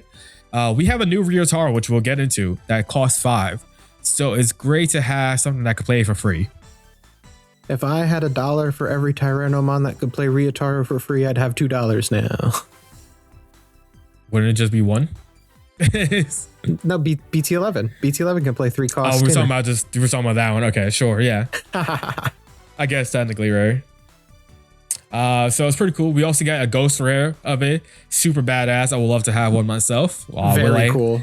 Will I? Probably not though. Next we got Master Tyrannomon. Cool art. I love the arts for the Tyrannomon line. Yeah, who's this artist? This is really nice. This is Moyasi. I don't recognize the name. I'm not familiar with artist names. If Arnie was here, he would tell you all about it because I swear to God, he knows every artist somehow. But yeah, beautiful. This is a pretty good card. Evo over dinosaur for 3, Evo for 4 if it's red or blue, red or green. Second attack plus 1 plus fortitude, fantastic. On play when Evo, you may suspend one Digimon. Then if this Digimon is suspended, it gains a 4k until your opponent's turn ends. Pretty good. So this becomes a 11k beater by himself without any other boost, which is pretty solid. Swinging 2 checks, pretty good in my opinion. Inheritable second attack plus 1. It feels like every Master Tyrannomon has a second attack plus 1 as inheritable. But yeah, this is pretty good. I think this replaces old Master Tyrannomon if you're running it. And it's just an improvement. Straight up. Great card. And next we got the new Dynamon. This card is a badass. For anyone who doesn't know, this is going to replace your old Dynamon. This will be your new 4 of, and that one will be max of like 2 of the deck. And he's a rare. He's a rare. Yeah, crazy. So normally he can Evo for 5, black box, text, Evo for 4, second attack plus 1 on it, plus fortitude. On play when Evoing, you may suspend one Digimon, then choose one of each player's Digimon with the highest play cost and delete all other Digimon. So this is just a board wipe. This is like Yu-Gi-Oh with the kaijus, essentially, where this becomes Godzilla, mano y mano. He's like Godzilla versus another Godzilla, basically. He says it's going to be 1v1. We're fighting off. It's going to be you and I. Who's going to win? That's basically what that means. Opponent's turn. While this Digimon is suspended, all of your opponent's Digimon can only attack suspended Digimon. So you're forced them to have only one Digimon board anyways. And so they're forced to attack this. With the regular DP and all turns inherit, this becomes a 15k if it's just the ones on this board. And then you have Master Tyrannomons, that becomes a 19k. Pretty hard to deal with if your name is not Vortexdramon or Xboxinamon, right? Well, if you're on old Tyranno, which you should still be, I think that's +3 at the start when you start a main phase. So that's +3. +4 with Master. That's +7. You're at 20. Tyranno gives you +2, so you're 22. You're 23. You're potentially getting over Vortex if they're not super duper buffed. This Dynamon is really good. And with the way Augu works, since you have Raid and Piercing, you swing at whatever the biggest thing is and you wipe everything else. Yeah, exactly. And you're basically going to be putting them at nothing on board at that point, which is pretty badass. While doing at minimum 2 checks, probably 3. Brother, I need this R. Like, this is so fire. Like, look at this. This is so tough. I love how all the alts have the Tamer in it and like all the ghost rares. It's really cool. I love when they do that. I don't think you were. Did you play BT11 set? Yeah, I played BT11. Okay, so BT11 had the same. Yeah. Okay, BT11 has similar with the all arts where it was like their arts where the Tamer mixed with them, so it had like Yuya plus Black Greymon X. I just thought those type of arts were fire. Yeah, Yuya and the Mirage Galgamon and the Phoenix All Force. Very cool. Very, very cool. Yep. And then we'll get to his Tamer. Mind you, they all have the novels got a box topper emblems. They're not in this right here. I could probably get to it real quick, but they're all the same. Once we show one, you've seen them all basically. But this Ryotaro, busted. Crazy good. Start of your turn, Mem Setter, fantastic. The deck needed it. But here's where it gets crazy. Bye, all turns. Yeah, basically. When any of your Digimon digivolve into a level 5 or higher Digimon with Tyrannomon in its name or the dinosaur trait, by suspending this Tamer, you may hatch in the breeding area. Fantastic fact. After one of your Digimon in the breeding area may digivolve into a Digimon card with Tyrannomon in its name or the reptile or dinosaur trait in the hand while paying the cost. Fantastic. So basically, you either can hatch and then evo into a rookie, or if you already have something set up, you can evo higher. So if you have Agumon already set up, you can evo into Tyrannomon for free. This card is cracked. Fantastic. Really good.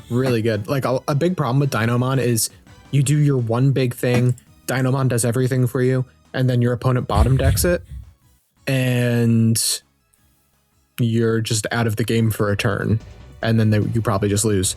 Ryutaro says, nah, next turn, we doing it all again. And that's really good. Yeah, the comeback is fantastic in the set. The comeback potential for Dynamon is really strong now, which is what the deck needed, because like you out the Dynamon, GG's. Yep, pretty much. Feels like. Real quick, I'm gonna show you the emblems real quick. So, Primal Impact. All the novel characters got 2 cost unique emblems versus the 3 cost of the comic ones, and I think they're really good, but more situational than the others, I guess you could say, maybe. But I think it's flexible. I think they're really good though. Still, I agree. We'll talk about it. Main, reveal the top 3 cards of your deck. Add 1 Digimon card with the Tyrannomon in its name or the reptile or dinosaur trait and 1 Liberator trait card among them. Return the rest to the bottom of the deck and place this card in the battle area. So for 2 costs, this is a better training. And then unsearch. And then delay. When any of your Ryotaros are played, one of your Digimon may digivolve into a level 6 or lower Liberator trait card in the hand with a reduction cost by 3.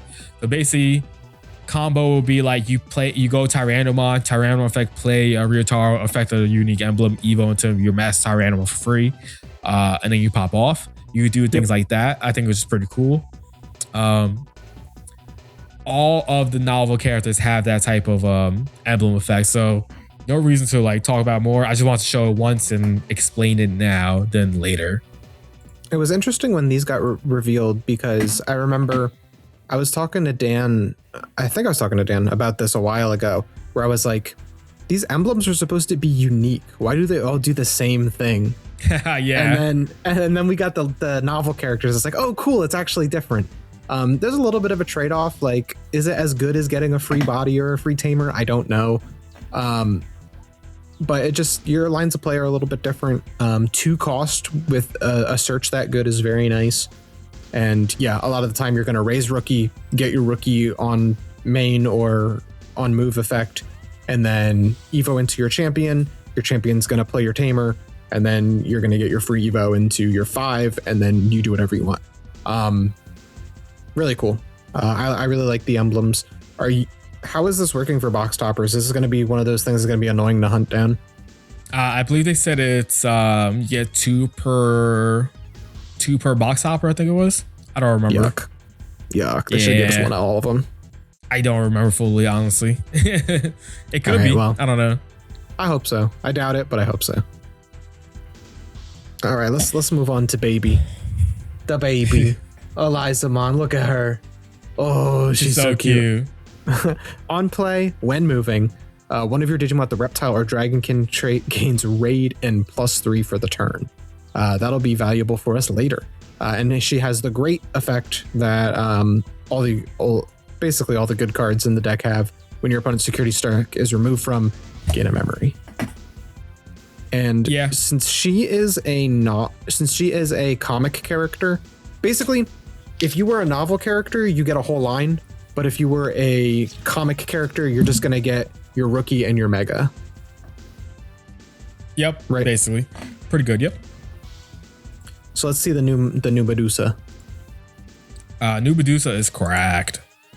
Very good card. Medusa Rush. Okay. And Progress.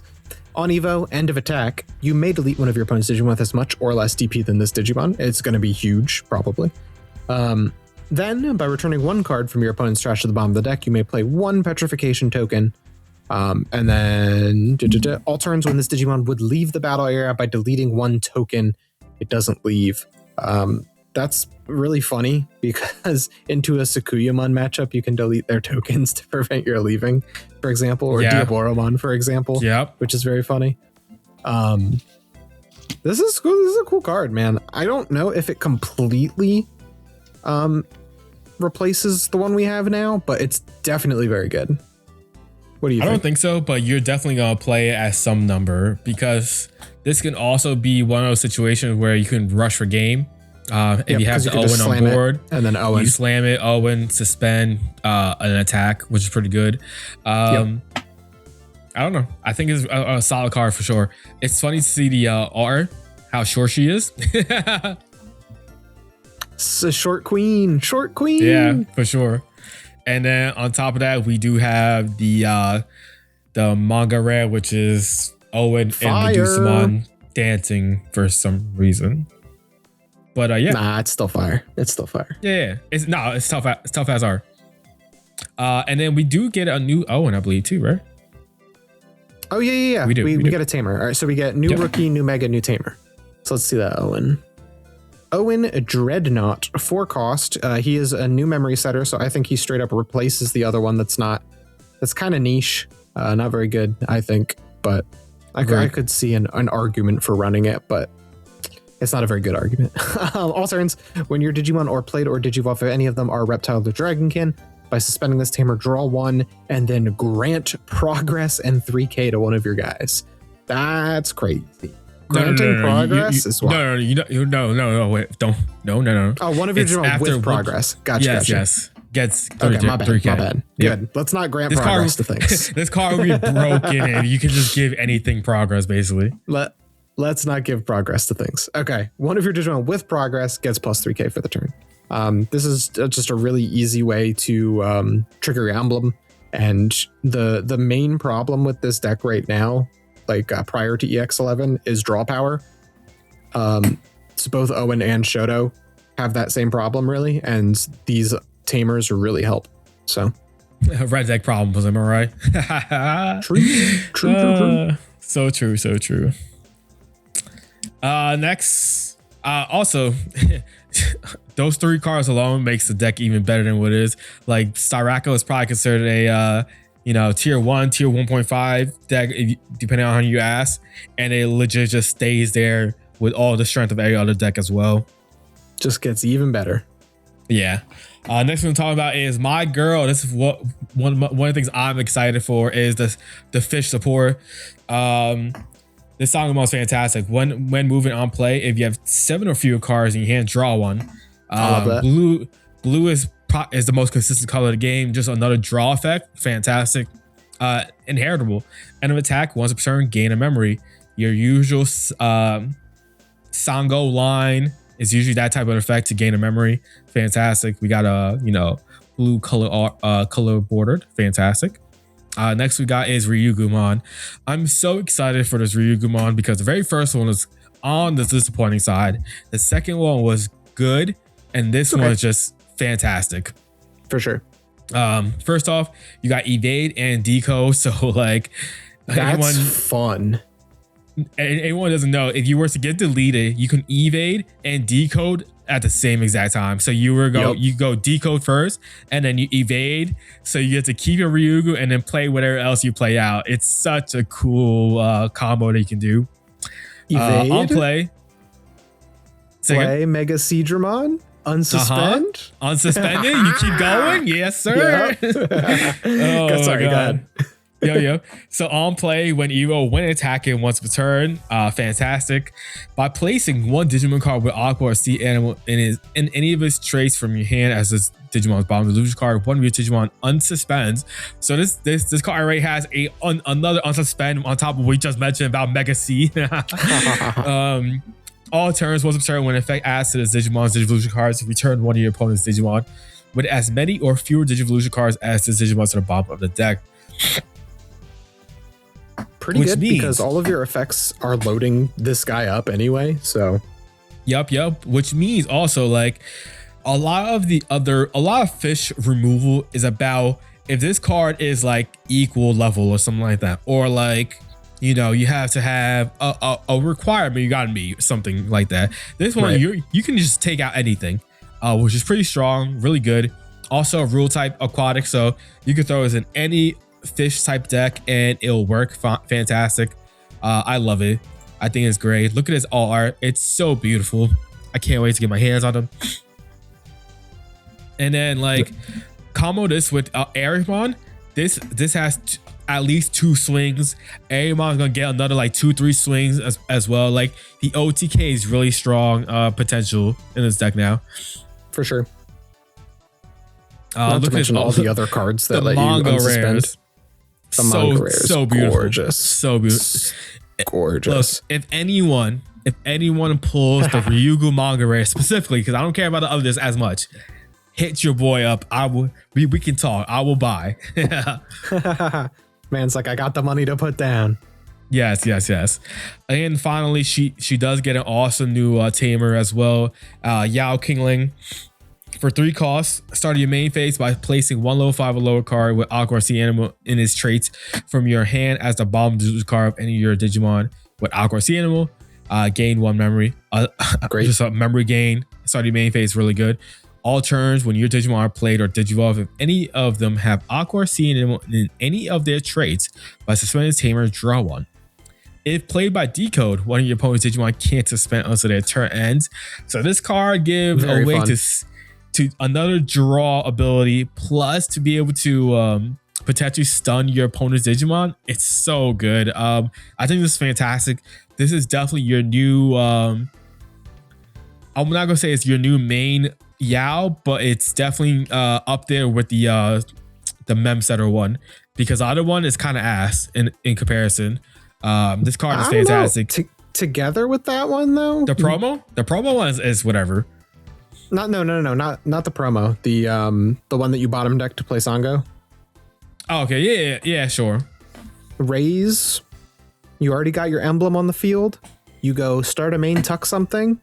Oop, that triggers the other one. Tap, draw a card. Oop, that triggers emblem. Like, yep. You're doing a lot of stuff here. This is a really good tamer for the deck, and I like that it interacts with decode, because decode kind of just felt like almost tacked on. So it's cool that we actually have an interact with it.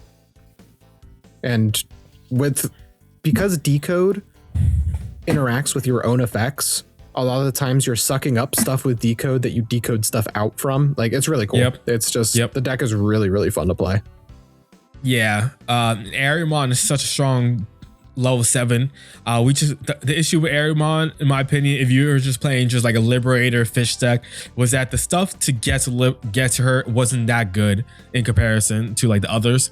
Now we got a really good Ryugu. This is your new main 4 of, in my opinion, while the others could be your backup. And this allows you to do a lot of strong plays now with Arimon in mind, plus easy ways to suspend your tamers to gain the emblem effect. Fantastic card. Again, I think Fish is a really strong contender now. Like, honestly, all jokes aside. Agreed. Let's talk about your ice and snow. Your favorite deck from this set. Pop on up to the egg first. We got a new egg. Yeah, I forgot. Novels get eggs. Comics do not. Yep. So we got Hyarimon. Inherited effect: while your opponent has no Digimon with Digivolution cards, this Ice Snow trait Digimon can also attack your opponent's unsuspended Digimon. This is okay. I feel like we'd rather just have the draw, honestly. There are situations where this is good because, hey, I'm going to strip your sources and then I'm going to battle you. And because I'm ice clad, I'm always winning a battle. So that's pretty cool. I don't know. I don't know if it's better than the draw one. Yari. Let's pop on down to yeah, Penguin. I'm not sure either, but I love the art though. Yeah, it's cute. Penguinmon. Let's do some curling, bro. I got you. All right. On play, reveal the top 3 cards of your deck, add a Suzune and an Ice Snow trait Digimon, return the rest to the bottom. This is just your searcher. He is rule box Ice Snow as well. And he has a jamming. The deck didn't have a searcher for... Which is crazy to think. And why is this bad? Like, why is this add a Suzune and an Ice Snow, not add a Liberator and an Ice Snow? Like... all the other Liberator decks search Liberator and trait. Why are we locking ourselves out of this one, guys? What did Penguinmon ever do to you? Let's move on. I don't know. But hey, they got Searcher at least, right? Yeah, but maybe you still run Beluco. I don't know. Frigimon. We love Frigimon. Evos for 2 on an Ice Snow. On Evo, if you have 1 or fewer tamers, you play the Suzune from your hand without paying the cost, and he's got jamming again. Pretty standard. Play your Suzune and then trigger your emblem if you choose to go that route. Beautiful Ghost Rare. Beautiful Ghost Rare. But the real GOAT here, I think the best card for this deck in this set is this new Polar Bear. People are going to fight me on this, but I think this Polar Bear is really good. He's Ice Cloud on face, of course. On Evo, trash any 2 sources from your opponent's Digimon. Then you may place one of their Digimon with no Digimon cards on as the top or bottom security. If you're on like other cards that get you to strip things, this is really good removal. Some cards still only have protection to be returned to hand or deck. And so this says, nope, you can go in security. I can do that to you. I think this Polar Bear Gon's pretty good. I think we're spoiled for level 5s here because I think the old Polar Bear is really good. I think Christ Paildramon is still really good. So it's going to be tough. You're probably going to be on like a 3-3-2 split or like something like that. Pretty cool card. And then we got the new boss monster. Yeah, I don't know what number, but I think this card definitely still needs to be played because just having early removal at a low 5, I think is pretty solid. I think so too. I agree. Skatymon, however you say this one. A little Yuki, little Snow Botamon, Yuki Botamon in a mech, right? Yeah, basically, right? He's got Ice Cloud and Barrier. On play, on Evo, on attack, once per turn, you may play a Suzune or a level 4 Ice Snow trait Digimon from your hand without paying the cost. And then whenever other Digimon are played or Digivolved, all turns. So this triggers on your opponent's turn when they try to play something. Trash any 3 Digivolution cards of your opponent's Digimon, then one of their Digimon with no sources can't suspend until their turn ends. That's pretty good. That's going to catch people. That's going to be the Diaboromon thing where, oh crap, I didn't know if I played something, stuff happens. That's going to catch people. Facts. 100%. 100% will be. 100%.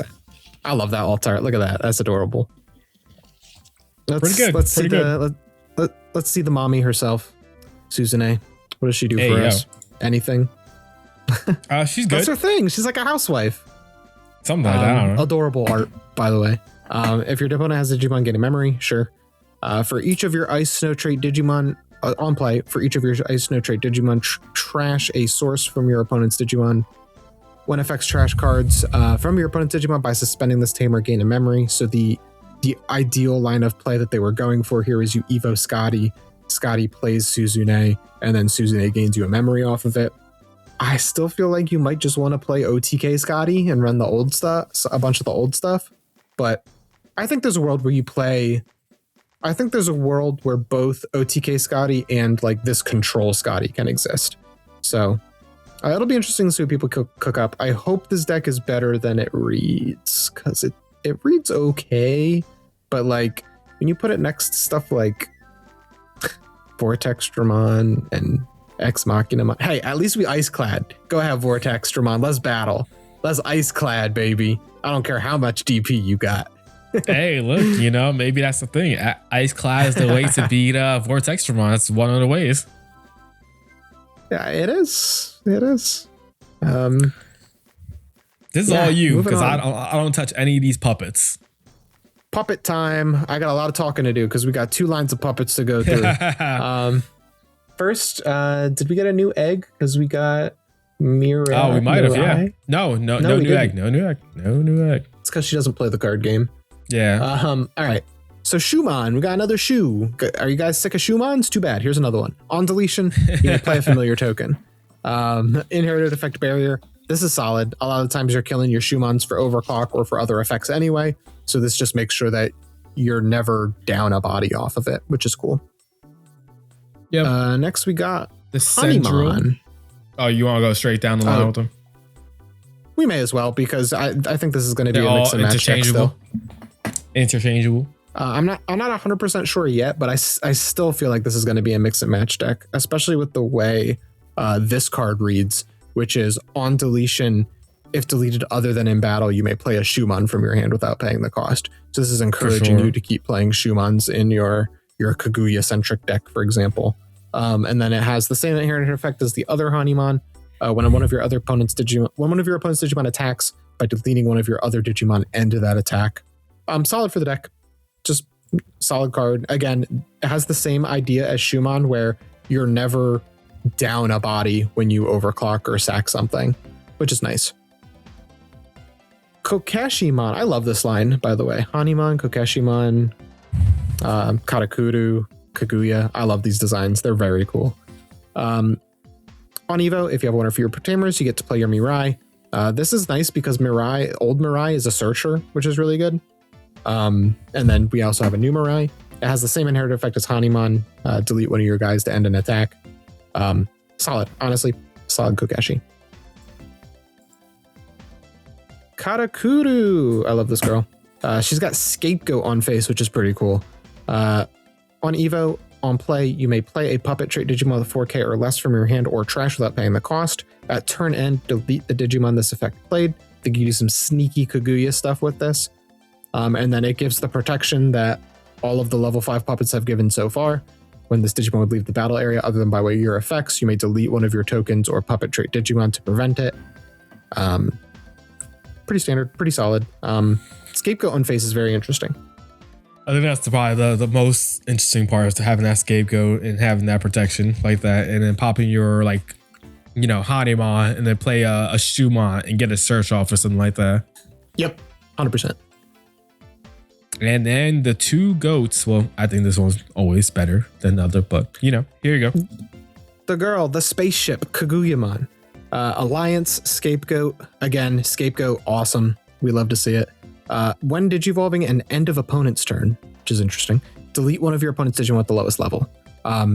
Guess what? It's Death X time, baby. We're back. When all turns once per turn, when other Digimon are deleted, you may play a level 4 or lower puppet trait Digimon from your trash without paying the cost. This kind of has shades of the Millenniummon tamer that we were talking about earlier. I'm going to kill something on your board at the end of your turn, and now I'm going to get a body that's going to be able to swing because it was played during your turn. Pretty cool. It's hard to say if this replaces old Kaguya at all, or if you run like a split of it. It's hard because there's so many Kaguyas, there's so many Centrals. It's well, like, not which so many direction? Kaguya. There's only one Kaguya. Yeah, there's There's two a lot of Kaguyas now. Sendros. Yeah. I think so. Here's my opinion on the Kaguya line outside the Sendro. I think you can make a Kaguya dot deck and that's it, and you could just take out all the Sendro, and I think it'll be cracked. I agree. I think you can do that. The only thing is that you're going to need to run some Shumans because Hanimon interacts with that, and Shuman's a great searcher. Sure. Besides that, yeah. Yeah, I meant like just top end stuff. Yeah, for sure. I'll probably try to because I think Kaguyamon's a really cool Digimon, and I love Mirai. I'm so glad that she hasn't died. I was so worried she was gonna die. I was so worried she was gonna die. I'm like, oh no, her whole line is half purple, and she doesn't play the game, and she like gives cards to Arisa. She's gonna die. These are death flags. And for anyone who likes Kaguyamon itself, EX12 is gonna be more Kaguyamon as well. True, yeah, because she's Shambhala as well. Yep. We'll see if she interacts with this deck at all, or if they just keep it locked to Shambhala. But that's a different podcast for a different time. Sendril. I was gonna make some funny Cinderella joke, but nothing came to me. So insert one here. Alliance Overclock Puppet Trait.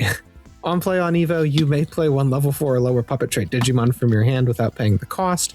Then you may play a familiar token for each of your opponent's Digimon. That's a little insane.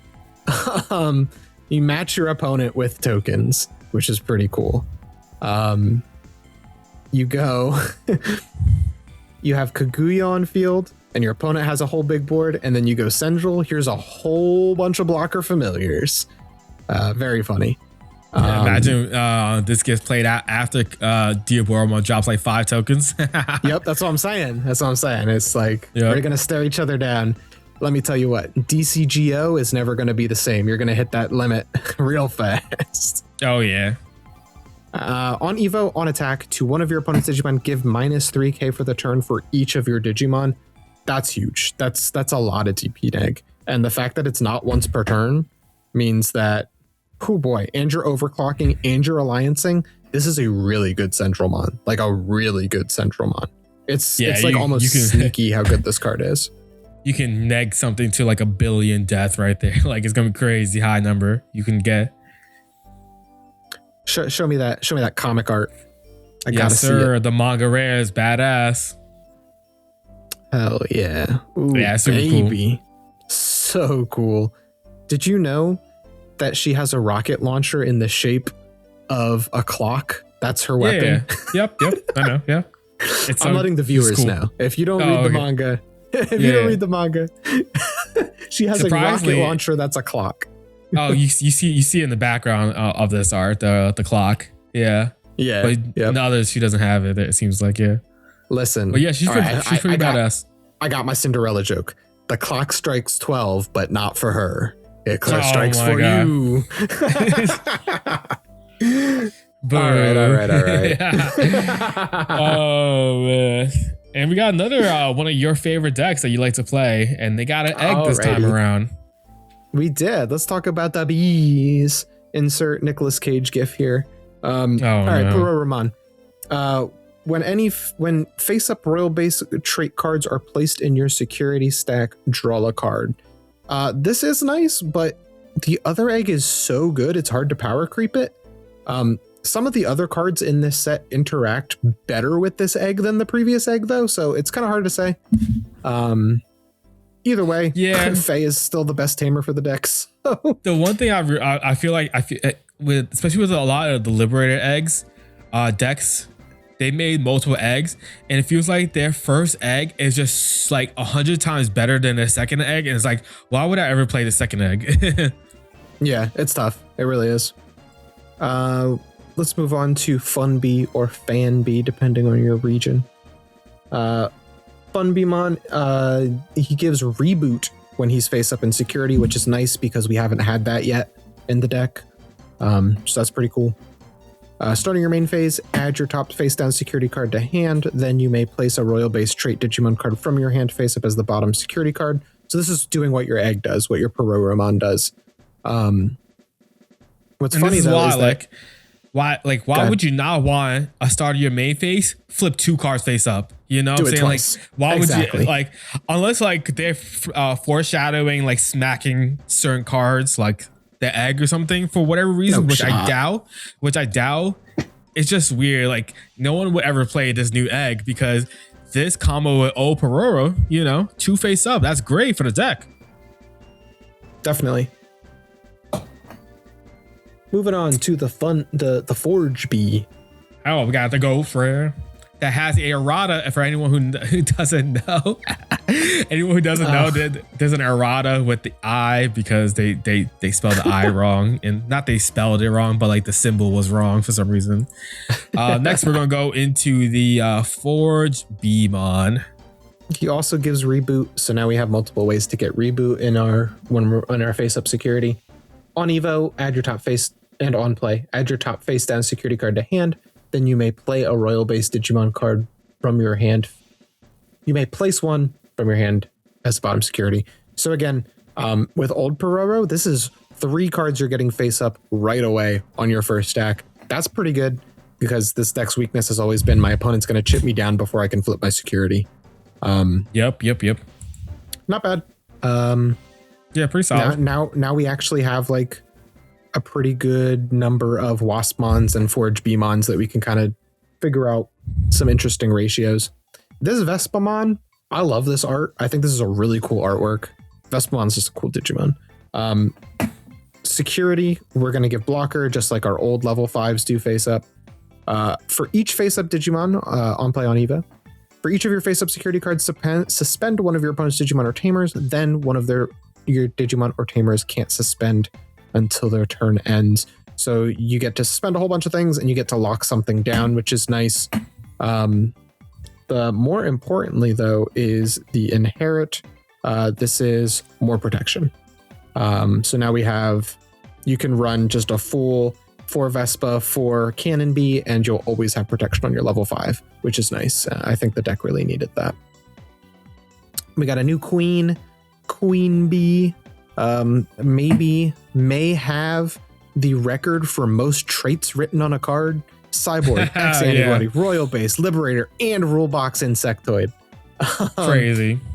On Evo, on play, on attack, once per turn, you may place 1 Royal Base trait card from your hand or for trash face up as bottom security, then delete up to 8 play cost total worth of your opponent's Digimon. For each of your face up security cards, add 2 to this effect's play cost maximum. Now wait, Gino, that effect sounds very familiar. That's correct. This is Hornet Eraser on your boss monster. So pretty good. On Evo, on attack, once per turn, you may play 1 card with the Royal Base. Play 1 card with Royal Base and its text from your hand. For each of your face-up security cards, reduce the effect's play cost by 1. That's pretty cool. So you could probably get a reduction of 5, maybe 4, depending on state of the game. By the time you get Queen Bee out, maybe 3. This technically reads weaker than Vespa Ace, I think, but it's cool that we have another line. It's cool that we have a better Queen Bee because the other Queen Bee is really kind of mid, honestly. So cool card. I like that it has baked in removal on its face. So we have a boss monster that we don't have to worry about overflowing if we can't keep turn, which is cool. One of the other highlights I don't think you mentioned is that you can place like the options as well in security. So like the that's true, yeah. That 7 cost or 8 cost one as well. Pretty cool. Yep. So you can use Hornet Eraser, or you can stack your security in with the field spell, the Royal Base field spell, which is cool. So yep. Pretty solid. Very neat. Very cool. And then we got the Wiener for 5, baby. Start of your turn. He's a memory setter. On play, add your top face down security card to hand. Then you may place 1 Royal Base trait Digimon from your hand face up as the bottom security card. This is very important. Add your top face down security card to hand. So if all of your security is face up, this is a recover 1. That's pretty good. End of your turn. By suspending this tamer, 1 of your Royal Base Digimon gains collision and piercing for the turn and attacks. So a pseudo blitz, right? Pseudo blitz plus collision plus piercing. Pretty cool. I like this winner a lot. I think it's pretty good. I think now we run winner and we run Fae. Agreed. We don't touch the old winner. You might play the old one at one just because of playing the new emblem, maybe. But that's something for B players to figure out, not me. The deck's already pretty memory consistent, so like you might not even need the emblem straight up. Yeah, I think so. I think that's all for green because we ran over Zephaga and Ex Machinamon stuff already too. Next we got is the black Digimon. So in this we got the novel line of Invisimon. They got a new egg, I believe. Yep. The Kapurimon, yes.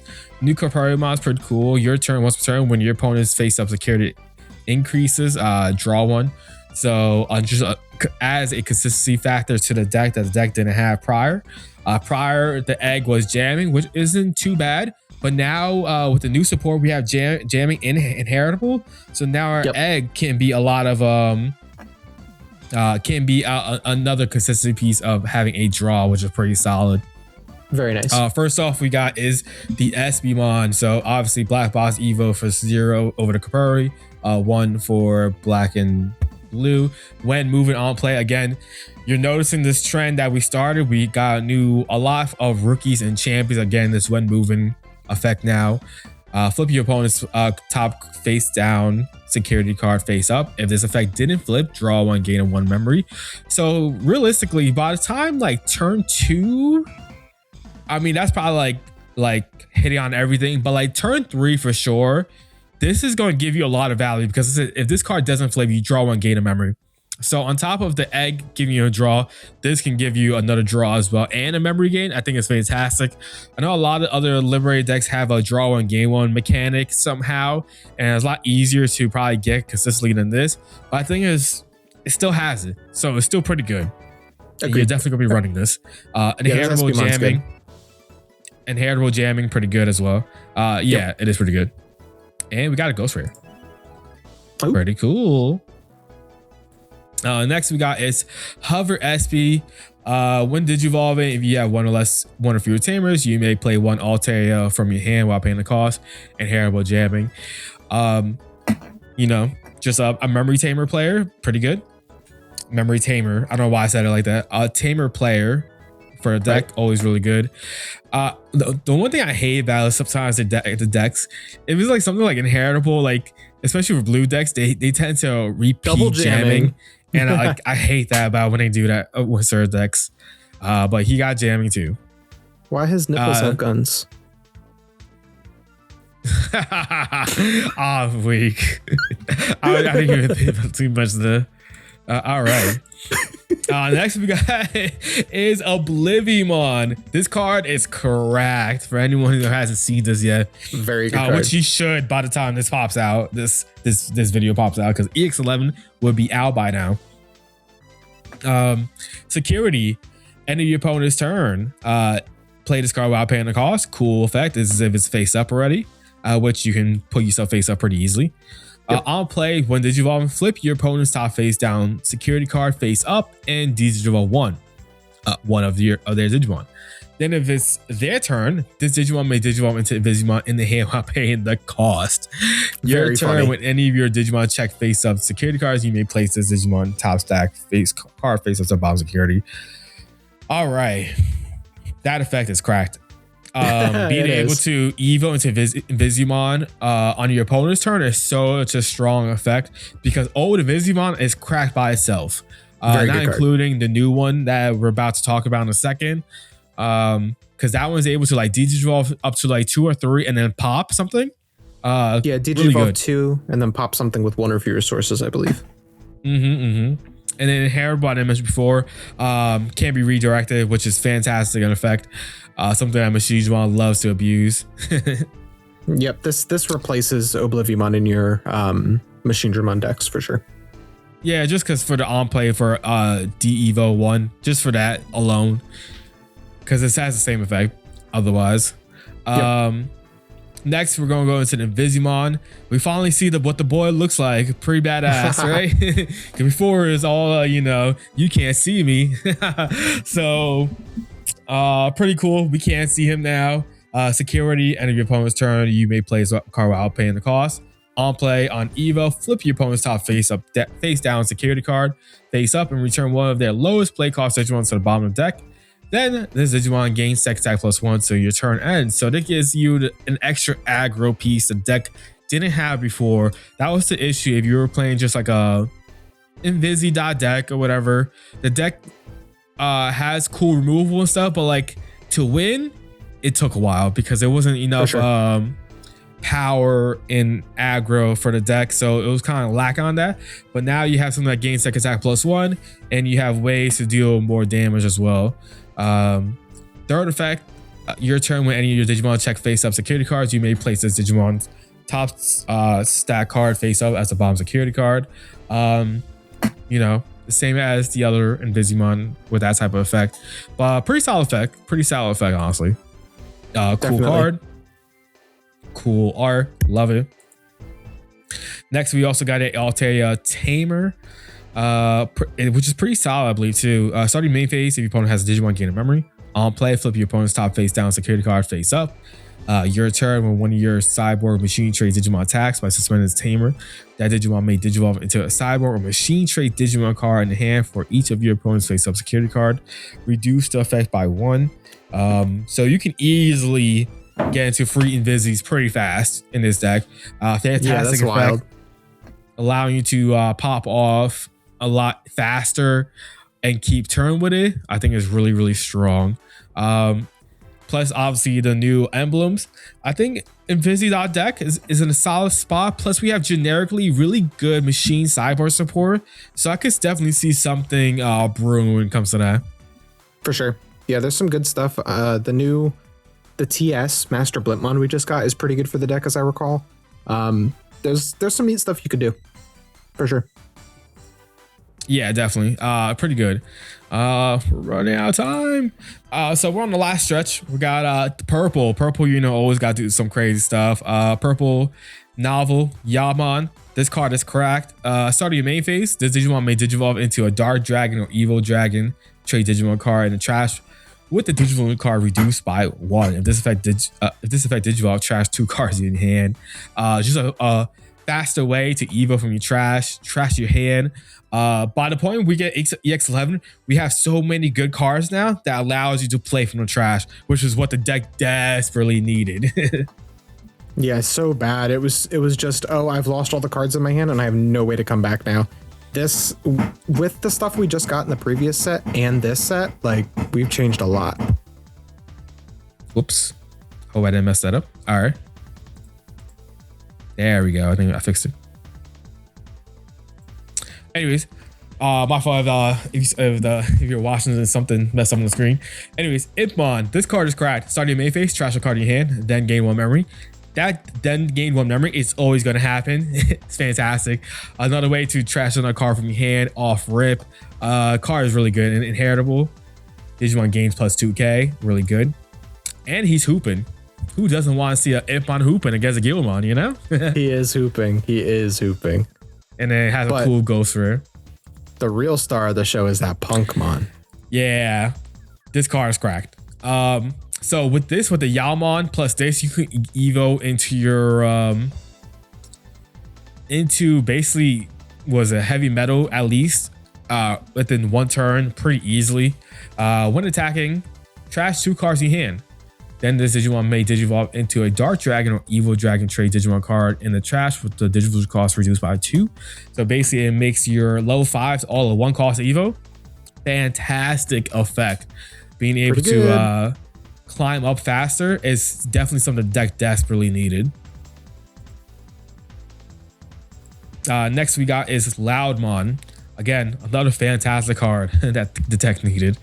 On play, when Evo, trash 2 cards in your hand, then delete one of your opponent's Digimon with as much or less DP as one of your Dark Dragon or Evil Dragon trait Digimon.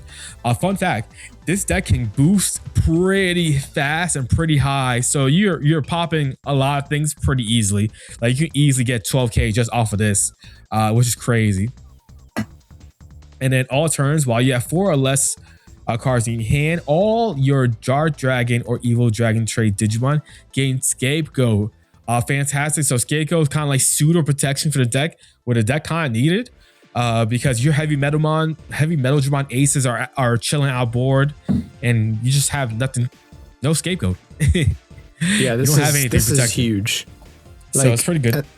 And the on play effect is killing anything as one of your dark dragons. There are times where your play is slam heavy metal ace, and now you play this, and now you kill something with heavy metal ace's DP, which is boosted, right? So I think you kill a 15k just by slamming that, and then now you have scapegoat going. Like lots of cool stuff you can do with this deck. Another star. Honestly, all these cards are really good. But go ahead, you can move on to the boss monster. I just realized I skipped the other half of black, and we'll get back to it afterwards. I forgot Galactic somehow. And Pyramid. Next, yeah, I know. Sorry, we'll get back to it. Heavy Metalmon, crack. First off, this art is sick as hell. Secondly, on play, when Evo, end of attack, not a once per turn effect. So you're getting to 0 cards instantly with this card getting on board. Trash 2 cards in your hand, and to leave one of your opponent's unsuspended Digimon. Then if you have 4 or fewer cards in your hand, you may play 1 level 5 or lower evil Dark Dragon or evil Dragon Trade card from your trash without paying the cost. So you don't need to have that weird requirement that like the first one needed to be able to play your low 5s for free. This just does it basically for you.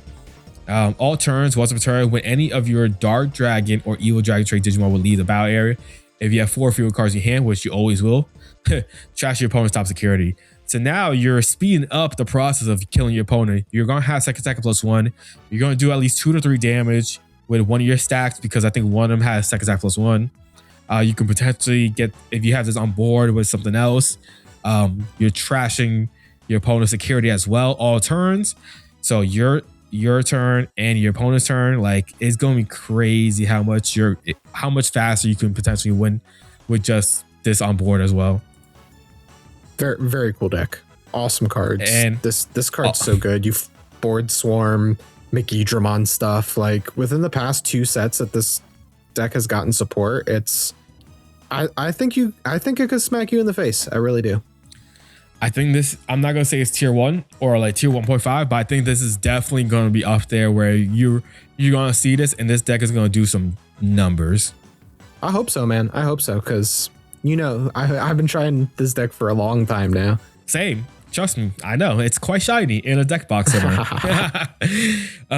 Yuki. This is a fantastic Yuki as well. Start your main phase on play by trashing one card in your hand, gain a memory. So similar effects as we've seen as some other tamers in this set.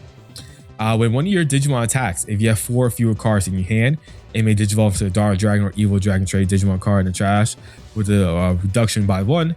And if all turns, if you have 4 or fewer cards in your hand, by suspending this tamer, you may return 1 Evil Dark Dragon or Evil Dragon trade card from your trash in hand.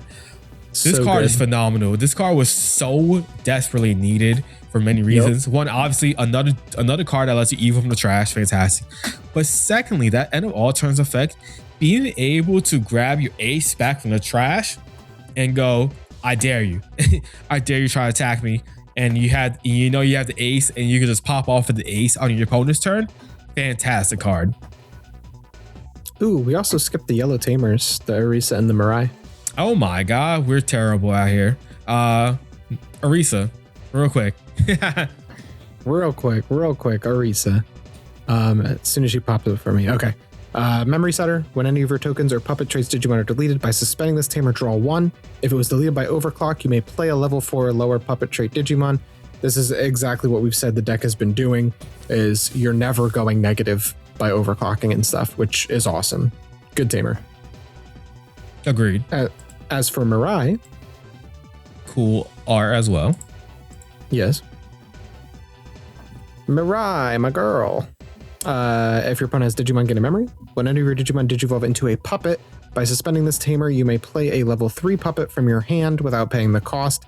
At turn end, delete the Digimon this effect played. This is just setting up your Kaguya stuff.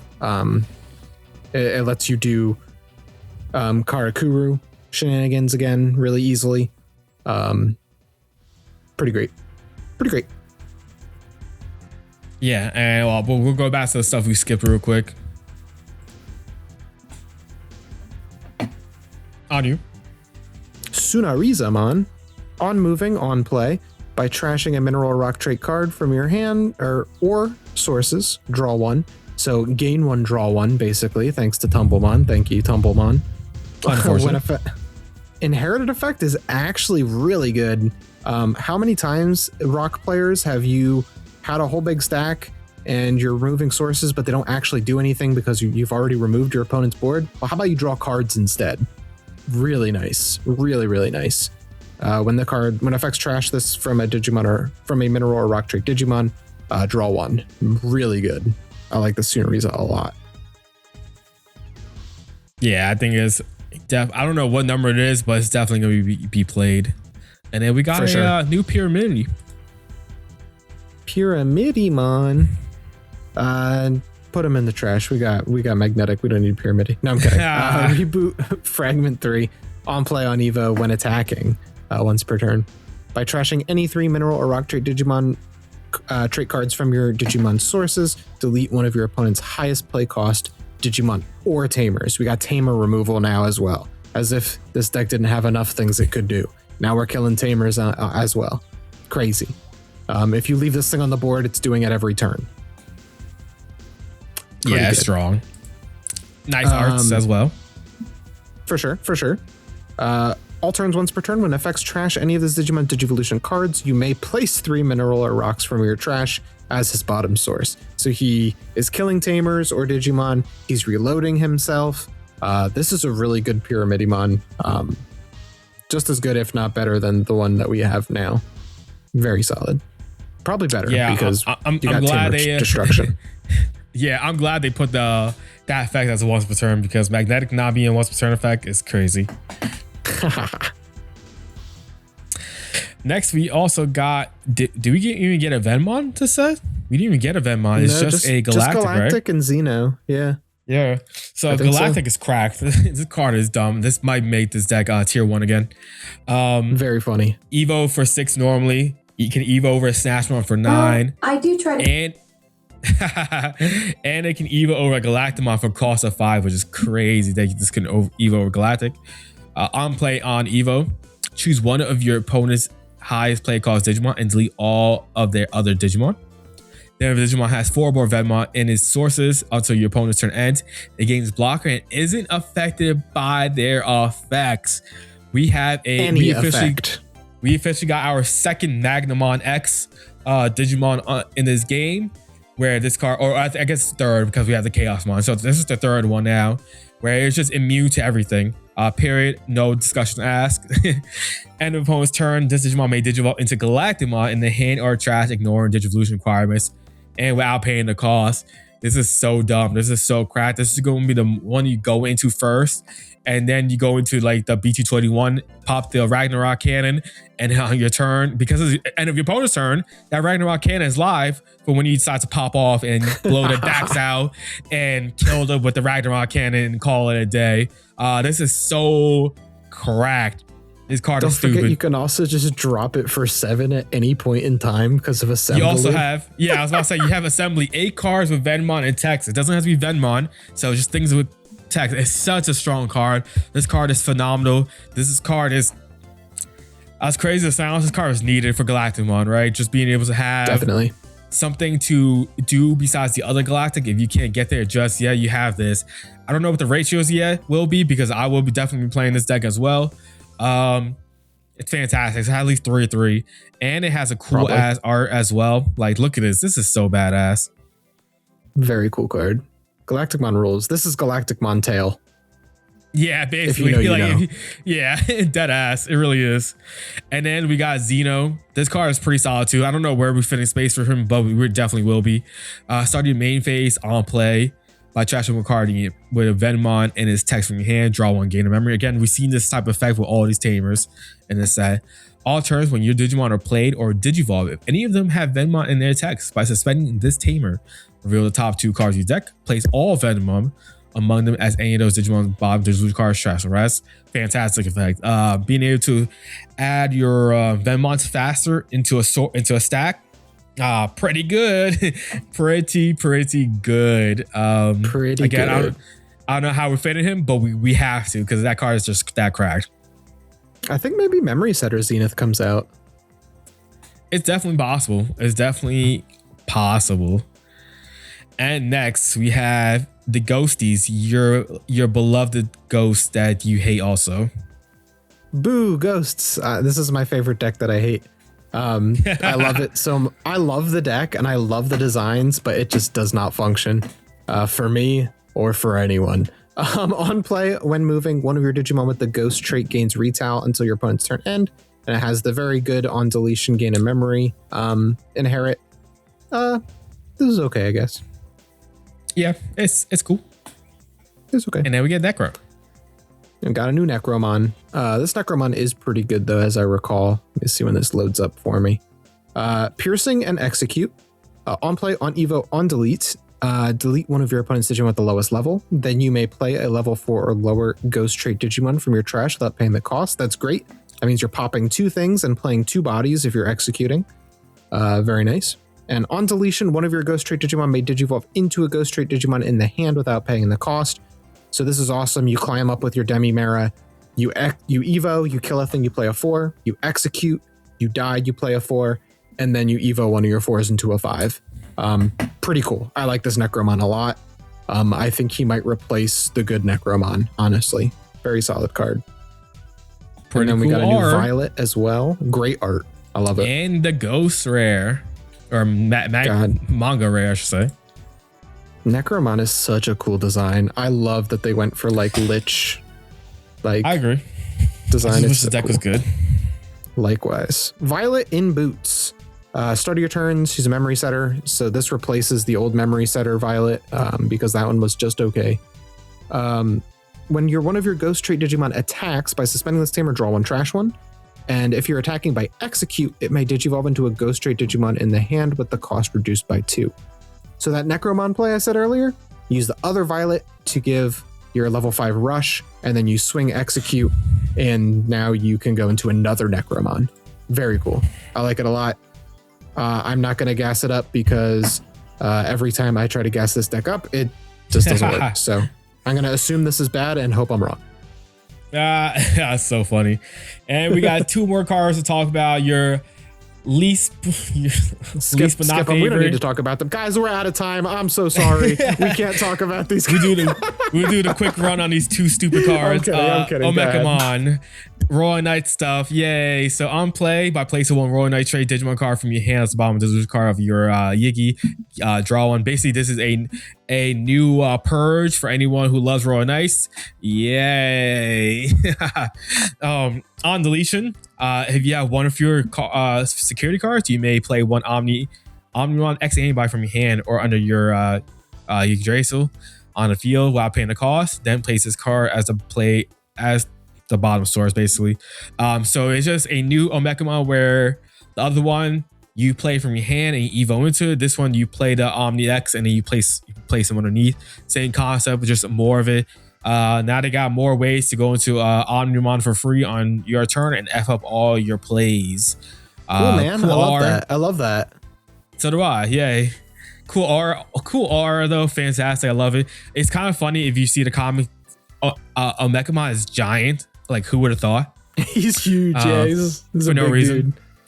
And then we get Cool Boy. This card is broken, low key. Insane card. For 3 costs, you get to reveal the top 3 cards of your deck. Add 1 Omekamon or Omni X and 1 Royal Knight or Liberator trade card among them to the hand. Sure, just grab any cards you want. Whatever. So Royal Knights basically gets a card that allows them to grab 2 cards at once. Again, another consistency piece added to the deck. And then main, by returning the statements to the bottom of the deck, you may play 1 play cost 4 or higher Royal Knight or Liberator trade card from your hand with the play cost reduced by 2. So that means another way to reduce your Royal Knights in your Royal Knights deck and have more plays potentially for you going with Iggy, on. Right? Because Iggy's a Wenwood. It sure can. It sure can. Yep. It could definitely stack with Iggy. You can do Yigi separate and then do this separately as well. You can do a lot of different things and get different combos outgoing. fantastic card. I mean, technically this card could be used in any liberated deck as well. You're really not going to ever, but you can if you wanted to, but highly likely not really. Fantastic card though. You know, Royal Knights stay eating for some god awful reason, and I hope you Royal Knights enjoyers are happy with it, because yeah. Because I care less. Didn't he get it? Doesn't his emblem do something different? No, his emblem was the same thing. He didn't even get an emblem. Oh, okay. Cool Boy didn't get an emblem. For anyone that thought that was an emblem, by the time you see in this pod, you should know that emblem was a fake. It was a fake scan that people did, and they tried to get us. No, there's no Cool Boy emblem, at least not yet. And hopefully there will never be. Yeah. We're at that time. We were definitely wrapping up. This pod is a lot longer than your usual pod you get from us by at least 25 minutes or so. Any final thoughts for the audience? The last pod, we had a pod that was like an hour long. This is making up for that one. So yeah, basically. Hope you enjoyed the show. Let us know what you're excited for in EX11, or I guess maybe already started building in EX11 by the time this comes out. And yeah, that's all I got. Dan? Yeah, same thing as well. Let us know what you think about EX11. I think EX11 is a powerful set, and all those decks get stronger. And I think we're going to see Zephaga being tier 1 deck. We're going to see Ex Machinamon being like a tier 1 threat. Same with Styraco, and Rocks will still stay up there as well, with you know, inclusions of some other liberated decks that's going to be around. And BT24 EX11 meta for 3 months, I think it's gonna be a good time. I think we're gonna see a lot of variety for sure. For sure, yeah. That pie chart's gonna look very healthy, I think. Yeah, I agree. And that's it from us. We'll catch you on the next one. Peace out. Momentai, everybody.